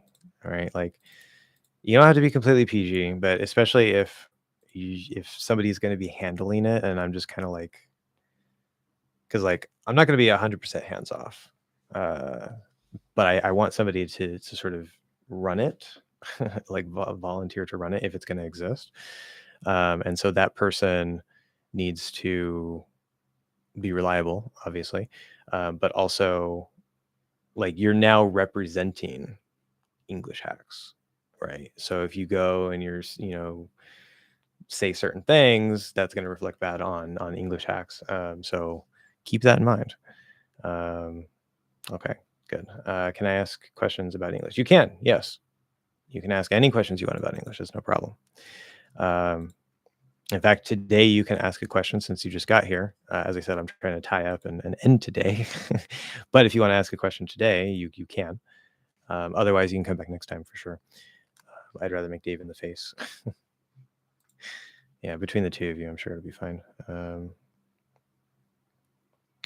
Yeah, in fact, like if David were already my assistant, and like I was already giving money for that, like I would probably just like add a little more money to run the Discord. Like I'd be fine with that. 24/7 live stream would be the dream, yeah. Because I really want to know the definition of my unmatched. Is that even a word? Coupled with my. We're using really fancy words here. That word I have seen on occasion. Indefatigability. I don't even, not even sure how to say that. It makes me a feared opponent in any realm of human endeavor. Okay. So you want the definition of that? Like, what does that sentence mean? Well, one of those words, I don't even know what it means. So, oh, it is a word. It's labeled as post-college level. That is for sure. I've never even seen this word in my life. Perspicacity. That sounds like the right pronunciation. Yeah, we can never be sure with some of those C's. Perspicacity, keenness of mental perception and understanding. Okay. Discernment would probably be a more common word. My unmatched coupled with my sheer, and then I'm gonna have to. I've heard that word, but I don't actually know exactly what it means. So we'll look this one up as well.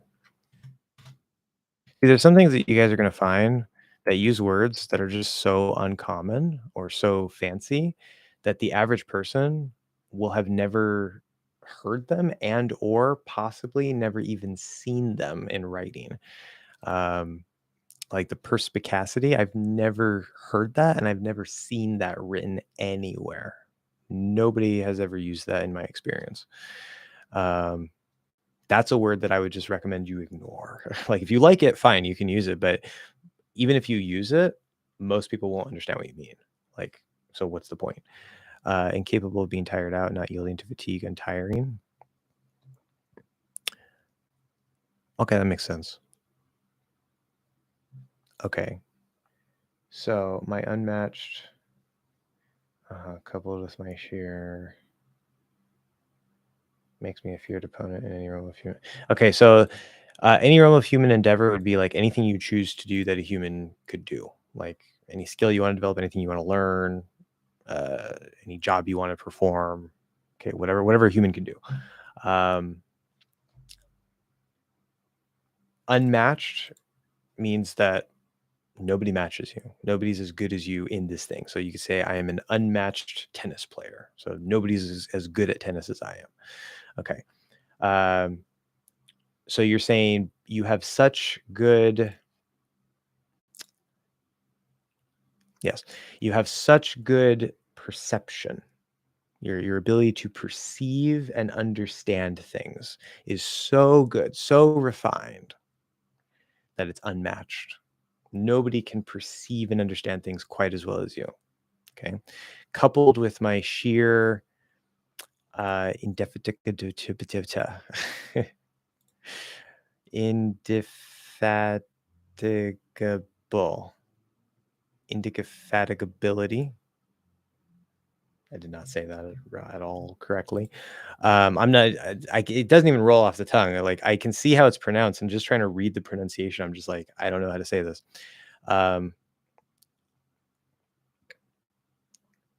So combined with my sheer tirelessness, unyielding energy, maybe. So basically, you have so much energy and or focus and or will um, that the sheer means just like such an amount, like an amazing, like just like a pure volume or amount of something. And in this case, it's your ability to not tire out, to just keep going and going and going and going and going, like the Energizer Bunny. Okay. um, so those two things combined, your Energizer Bunny plus your super keen perception and ability to understand things, combined makes you a feared opponent in any realm of human endeavor. Now, opponent doesn't have to be an actual opponent. It just means anybody who's trying to do that same endeavor, do that same job, learn that same skill, whatever it is, they would be your opponent, as in somebody else who is also trying to do the same thing. Maybe they're your rival and they're trying to do it better than you. So it makes you a feared opponent. It makes you like nobody would want to challenge you to any endeavor because of your perspicacity and your Energizer Bunny. I'm just going to say the pronunciation of that word is Energizer Bunny. That's what that means. Now, the good thing about fancy words like this, sure, they're uncommon. Sure, the average person might not understand some of them, or I've even heard or seen some of them, but they contain a lot of information, like perspicacity. Like I have to say keen perception and understanding instead of just perspicacity. That's the trade-off, right? So there is use in learning words like that if you want, and using words like that if you want. Keep in mind, within American culture, the average American, in my experience, if you tend to talk in a really fancy way, or you tend to use a lot of these like fancy, less common words, a lot of people will think that you're trying to be better than them and that you're looking down on them. Not everybody, but that is something that you might run into. That's one reason why, I mean, like, there's nothing wrong with fancy words. I like some fancy words myself, and I like using them. That's okay. Whatever. Who cares what people think? But uh, I emphasize a lot of sort of like the everyday, real language, not just common stuff like that you're going to hear because you're going to need it, but just like how would people more commonly express things? How would they, what would be more natural, real speech? Because I think that's just generally more practical, more useful. So anyway, hopefully that answers your question. Thanks. I just subscribed to you. Awesome. Yeah, right now you're just going to find a lot of pronunciation stuff because that's what I've mostly been posting about. But there's going to be pretty much all areas of English covered through the future. God, you guys, we're never going to end today. I swear to God. Yeah, don't put David on the spot. David's not even getting paid. Come on. We need the memberships so that David can get paid. And then David would be like, okay, fine, I'll do the Discord. See, you got to pay David. Pay David. Pay the channel so that David can get paid. That's fine. I would be screwed and had, wait, oh, why did I put an and in there? I would be screwed had I not found it, but my parents instead. Well, this doesn't have a context. So without a context, it's kind of like maybe. I'm pretty sure that would work in a particular context. I would be screwed had I not found it. Had I not found it, but my parents instead. That should be able to make sense, but without it being anchored in a solid context, it seems a little weird.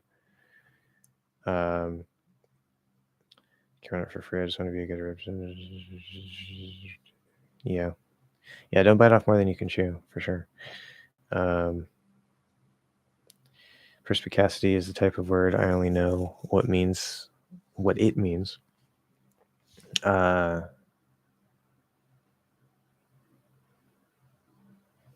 I speak Romance languages. Yeah, so I guess that's probably related to a word in Portuguese, and or maybe Spanish, and or maybe French. I haven't even. Yeah, that's not a Spanish word I know. I was like, it seems maybe kind of familiar, but no. If you can do a system. Okay, so when T is between two vowels, it becomes a D. Does this always apply? I'm very glad you asked if it always applies. 325. God, I really should go. Always change to D? Question mark. Okay. There are very few things in English pronunciation, particularly American English pronunciation, very few things where you can say always. There are many, many things where you can say usually, like 9 times out of 10, most commonly, but there are very, very few things that you can say always. And it's a nightmare. Part of the problem is the difference between the spelling and the pronunciation and whatever, but that's okay. When T is between two vowels, okay, that's not the criteria. That's part of the criteria.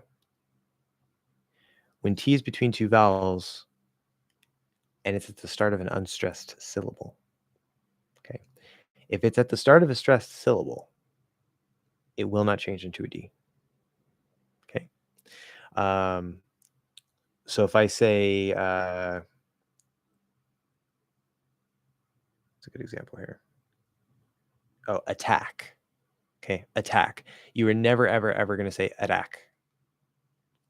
It doesn't exist. It's not a word. Okay, it'd be attack because it needs to be a strong T. Okay, so at the start of a stressed syllable, it needs to be a strong T.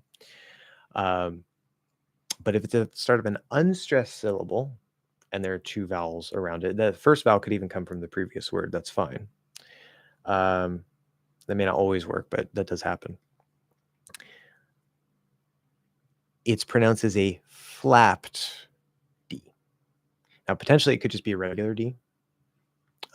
We get into some nuance and certain combinations and stuff, but it generally turns into a flapped D. If it's between two vowels within the same word, as at the start of an unstressed syllable, it becomes a flapped D.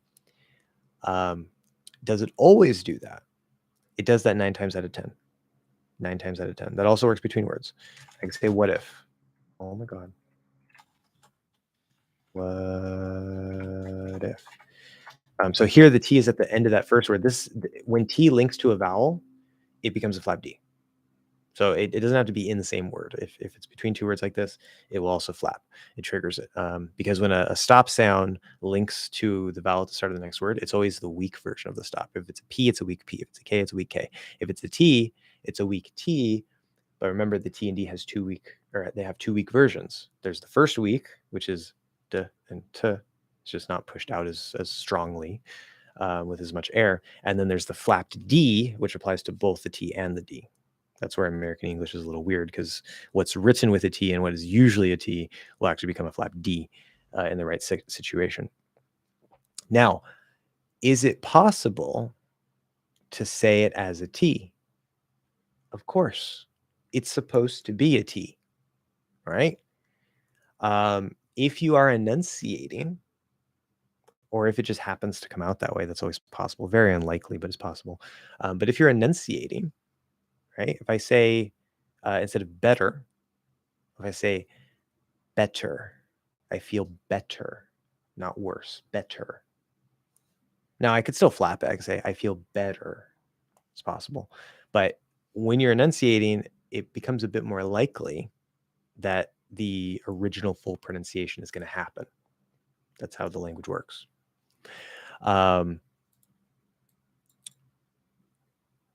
In the case of something like what if, okay, most common thing, flap it. Flap the T into a flap D. What if? Can you keep it a T? What if? Possible.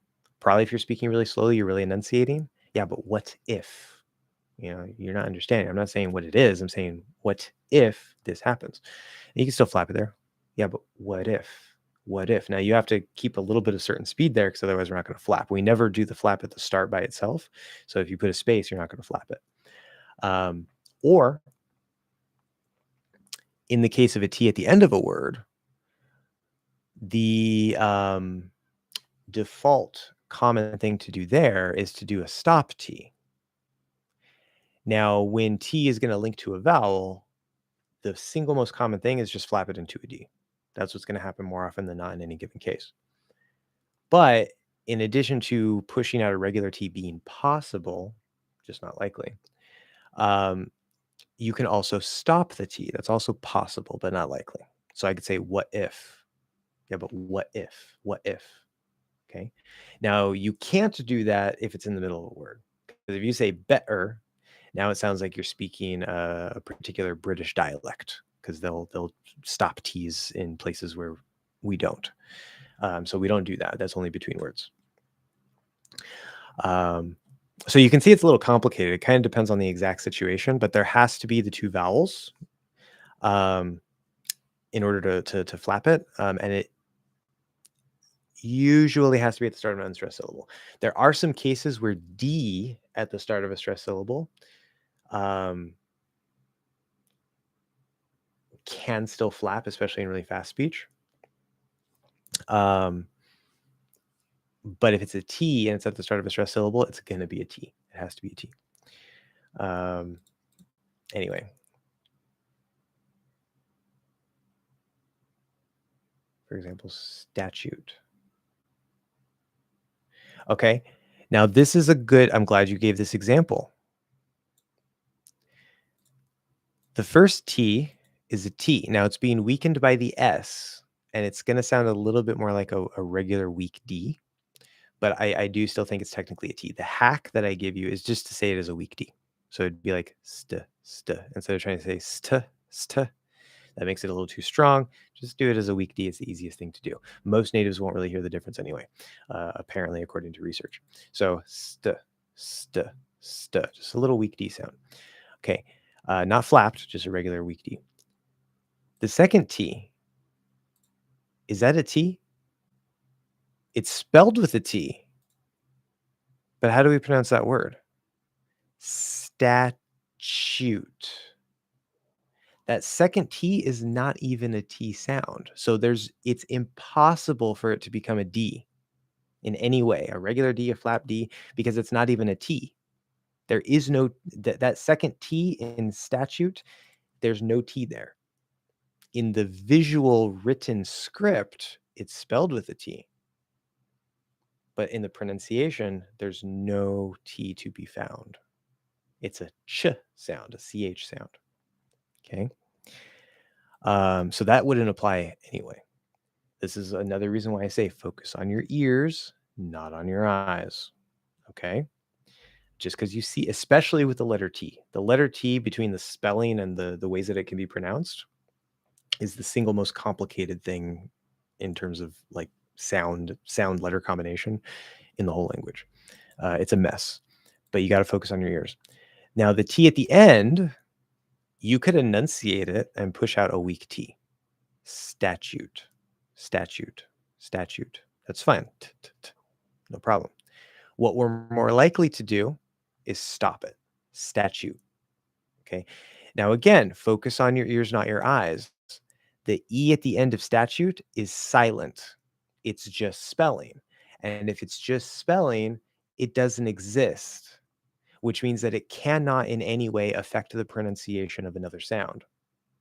It literally, even though you see it with your eyes, because it's silent and it's only used in the spelling, it's not or or e. There's no vowel sound there.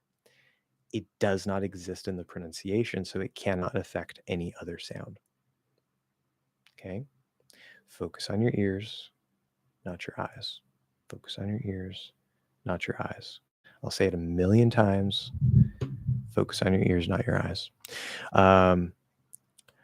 So even though we see 3 T's in the spelling here, the first T is going to come out more like a weak D. The second T is not even a T, it's a CH sound. Not even related, technically. The last T could be enunciated as a regular weak little T sound, or more likely it's going to become a stopped T.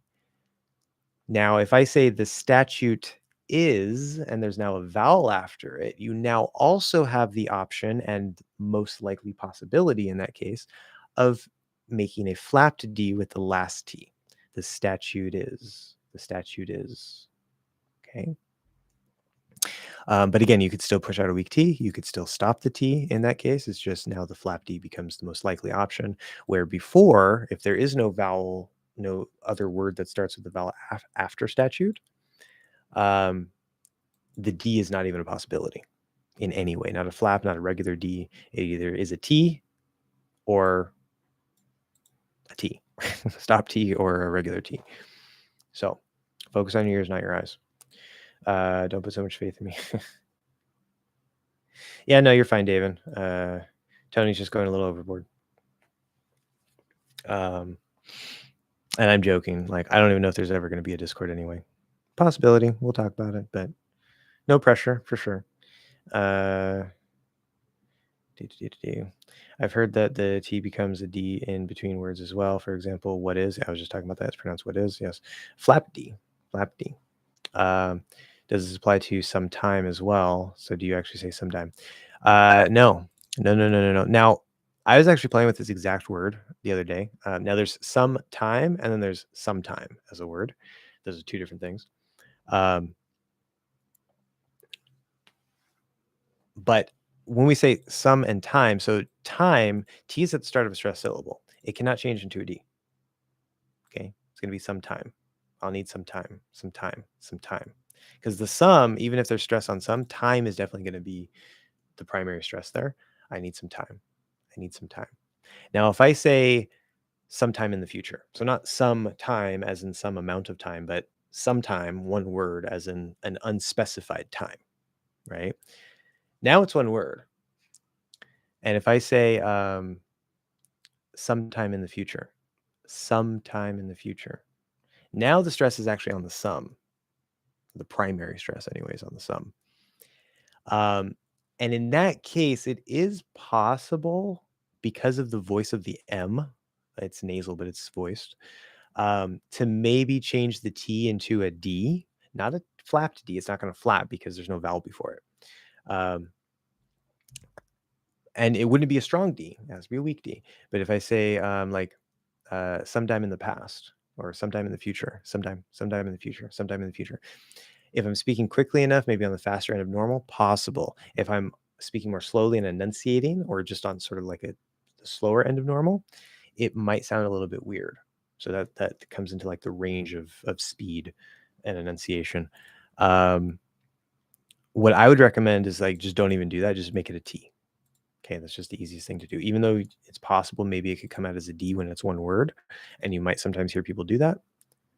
Doing it as a T is also fine, perfectly normal. There's no problem with it. Just make it a T.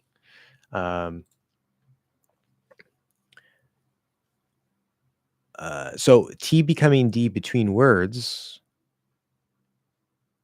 there's two cases for that. Actually, I think there's really only one case for that. That's if the next word starts in a vowel. If the sound in the first word before the T is also a vowel, it'll flap. If the sound before the T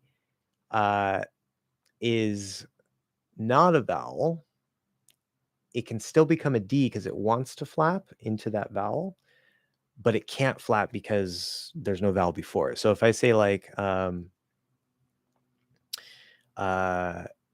past is, now with the ST ending, it's most common just to drop the T. You say the past is, that's fine. But sometimes that can be a little unclear and it depends, but it is very, very common to drop it. Or let's say we keep the T. Now you can keep it as an actual T and enunciate it. Past is, come as sort of like weak T. But if you keep the T, it kind of wants to flap into a D, but you can't flap it because the S is right here. So we're not going to like, right? We're going to go make it into a weak D. The past is. Don't try to say a T, just say a D. That's kind of like what we were saying before with like the statute, like the first part of that, sta, technically still a T, but just make it into a weak D, and it's going to sound great. So same thing between words here, because the T wants to flap into the vowel if it's not at the start of a stressed syllable. Now there are some cases where you'll have a T at the start of an unstressed syllable, and it can stay a T. That's actually probably the least common thing for the T to do.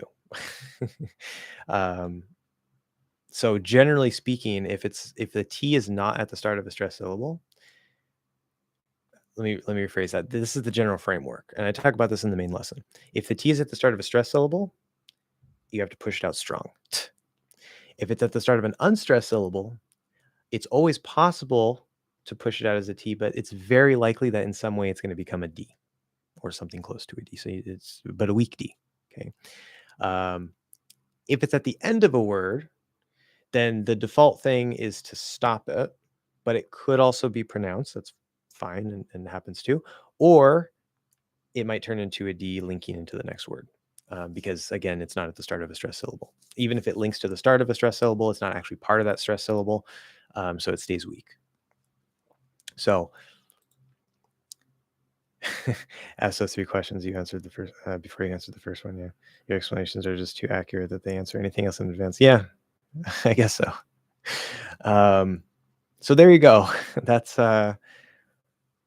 that should pretty much cover everything for you. But again, really focus on your ears, not your eyes. That's a really big takeaway. But see, when you hear things like, or you say, "Oh, I've heard that the T becomes," not can, the T becomes, as if it's a statement of fact. The T becomes a D in between words. As a statement of fact, not possibility, that is wrong. As a statement of possibility, it can happen under the right situations. Yeah. And sometimes it's a flap, sometimes it's not. Right. But just because it's between words doesn't necessarily mean it's going to become a T also. Right. It's again, it's not a statement of fact. When we say sometime as 2 words, that T has to be a T. So it depends on what is going on. Okay. And that seems complicated, but once you start getting the underlying feeling for it, like say the T at the start of a stressed syllable, okay, now you don't care what's around it. If it's at the start of a stressed syllable, it's a T. It's a strong T. That's it. That's your only option, right? And that makes it easy, right? So that's one variable. But if it's not at the start of a stressed syllable, now you might have to wonder: is it a T? Is it a D? Is it a flap D? Is it a stop? Okay. And there are general patterns that you'll kind of start to feel and figure out. But it's messy. It's messy. It's how the language works, unfortunately. It's a messy language. Sorry, you're learning a messy language. We must protect them at all costs. Gotta get a job. Yeah, I'll hire you as my my advertising rep. How about that? You go get more subs, more memberships. The context is you found something you never wanted your parents to find, so you're glad it was you who found it and not them.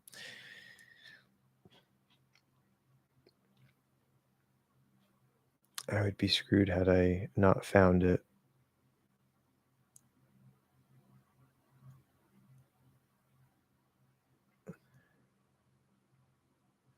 I would be screwed. I would be screwed had I not found it, but my parents instead.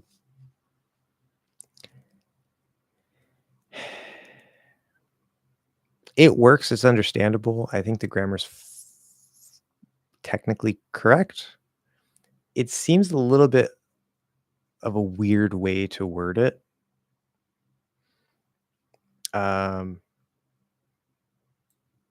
Like I probably wouldn't word it this way. Like I would say, I would be screwed if my parents found it instead.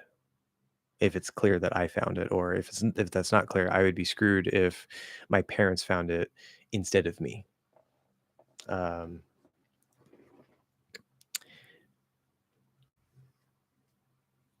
that goes back to the American English tendency to replace the present perfect and past perfect, especially past perfect, with the simple past. So it's still perfectly fine. You will still hear us sometimes say like, "Had I not found." Nothing wrong with that. Um, but it's going to be generally more common to say, um, like, "If I didn't find." Yeah, that's probably part of the reason why it sounds a little bit weird. It's almost like a fancy, like the had is fine in itself, but just like the whole sentence using that had in the center of it, it's like because I would phrase it completely differently, it just feels kind of heavy and awkward. Like I don't know. Um, yeah, I know. At this point, I am a nonprofit charity. Yeah. Become a member. Become a member. I'll include bonus ASMR lessons. Somebody asked me for that once. They're like, "Hey, your content's great. Can you do ASMR English lessons?" I was like, I didn't even know what ASMR was at that time, so I had to look it up, and I was like, "No." Focus on your ears, not your eyes. That's why I am here. Exactly. Good. You're in the right place. Uh, sorry, Fan. I'm gonna call you Fan. I don't know how to say that. Who will win Champions League this season? I have no idea. I assume you're referring to soccer, as we Americans call it. I don't pay attention to sports. Stefan something. Sorry, Stefan. Good morning. I'm watching from the Philippines. Oh, very nice. Yeah, I'm not sure how to say your last name, so I don't want to say it wrong, but it could also be Steven. When I see PH, I want to say Stefan, but I know some people spell it that way and say Steven. So sorry if I said that wrong too. But welcome for the Philippines. Yeah. You're actually lucky. It's lucky that you got here because we're supposed to be done like an hour ago. In fact, we're so far overdone that even though I finally caught up with the end of the stream, I'm not going to tell you guys my current plans because I have to go. So maybe next week I can fill you in on the plans. But I will say,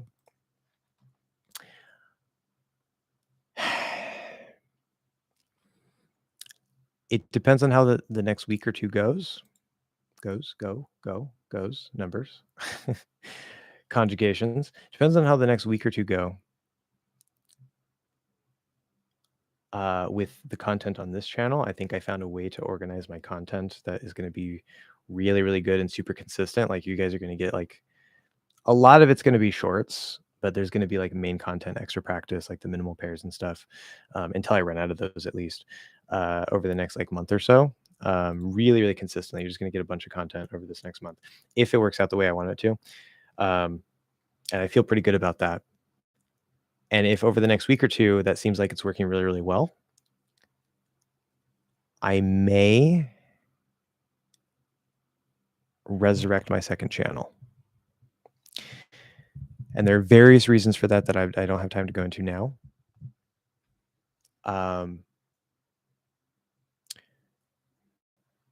a big part of that, I like to purchase your company. A big part of that I will say now is because I've been kind of like putting it on hold, right? That's like for those of you who don't know, my second channel will be like me developing different skills and learning things, and it's going to be focused on me, maybe like some of my perspectives and things. It's like my channel, like personal channel, but it's going to be heavily based around like skill development and programming, art, music, different things. Okay, bye Hatsu. Thank you for coming by. We're about to leave anyway, so come by next time if you can. And one thing I realized recently is because when I do that, I'm going to be telling people like, oh yeah, like because a lot of people are going to say like, oh well, you're just talented, you're just good at multiple things, that's why you can learn all this stuff and whatever. And a big part of my message is going to be like, no, the average person can learn whatever they want. Like if you just want to learn one thing, that's fine. Here's a way to learn it better and faster and whatever. But if you want to learn 4, 5, 6 things and be more of a generalist, here's how you do that. And the average person is very busy. So I don't think it's fair for me to try to build up a channel, build up some money, so I don't have to be working 3 jobs and then get to my second channel where I have a little more time to work on things, because then the people who watch it can be like, oh, hey, but yeah, you have this time that you can spend on it. So instead, I think that I kind of have to, again, there's more than just this reason, but I think I kind of have to just jump into one of the skills that I want to learn, probably music, probably guitar or piano, um, and just like add that as a fourth thing, right? It's not going to be necessarily a big main focus in terms of making content, but it's going to take time for me to like practice developing the skill and like, whatever every day. So that's going to take time away from the things I'm already doing, which I already don't have enough time for. Um, but if I can do that, then when my second channel gets bigger and people start saying, yeah, well, nobody has time for that, I can say, yeah, I was working 3 jobs and running 2 YouTube channels while I developed this skill. Right. And so they're not going to have that excuse. And so that combined with some other reasons, I think I kind of am going to have to do that. But I need to be able to handle the content I'm making here at the scale I want to make it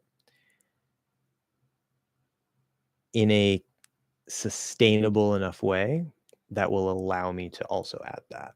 So that's why over the next week or two, I'm going to be trying to stabilize and tweak some things. And if it goes well and I'm feeling pretty good, I'm probably going to start making content for my second channel again. So if you guys were interested in my second channel, or you are now interested in my second channel, I'll tell you more about that later and you can go check it out. But for now, just hold on to that and we'll see how it goes. So anyway, I do have to go. Thank you guys very much. And can't tell the plans because you have to ban Tony. Pretty much, Tony. Pretty much. No, you've contributed a lot today. I like it. And it's mostly you and David talking, so I've kind of been able to skip over some of it anyway. But um, thank you all for coming and contributing and asking questions. I also got some content out of this that I'm going to cut up and make into individual pieces later. So it's a win-win all around. Hopefully this week will be very good and productive for both me and all of you. Stay safe, and I will see you here next week at 11:30 California time for Job Man. Yeah, I know, right? I don't even know how I do it. Wonderful live. I enjoyed it thoroughly. Have a wonderful day. No problem. See you. I'll be here next stream. Perfect. All right. So thank you guys.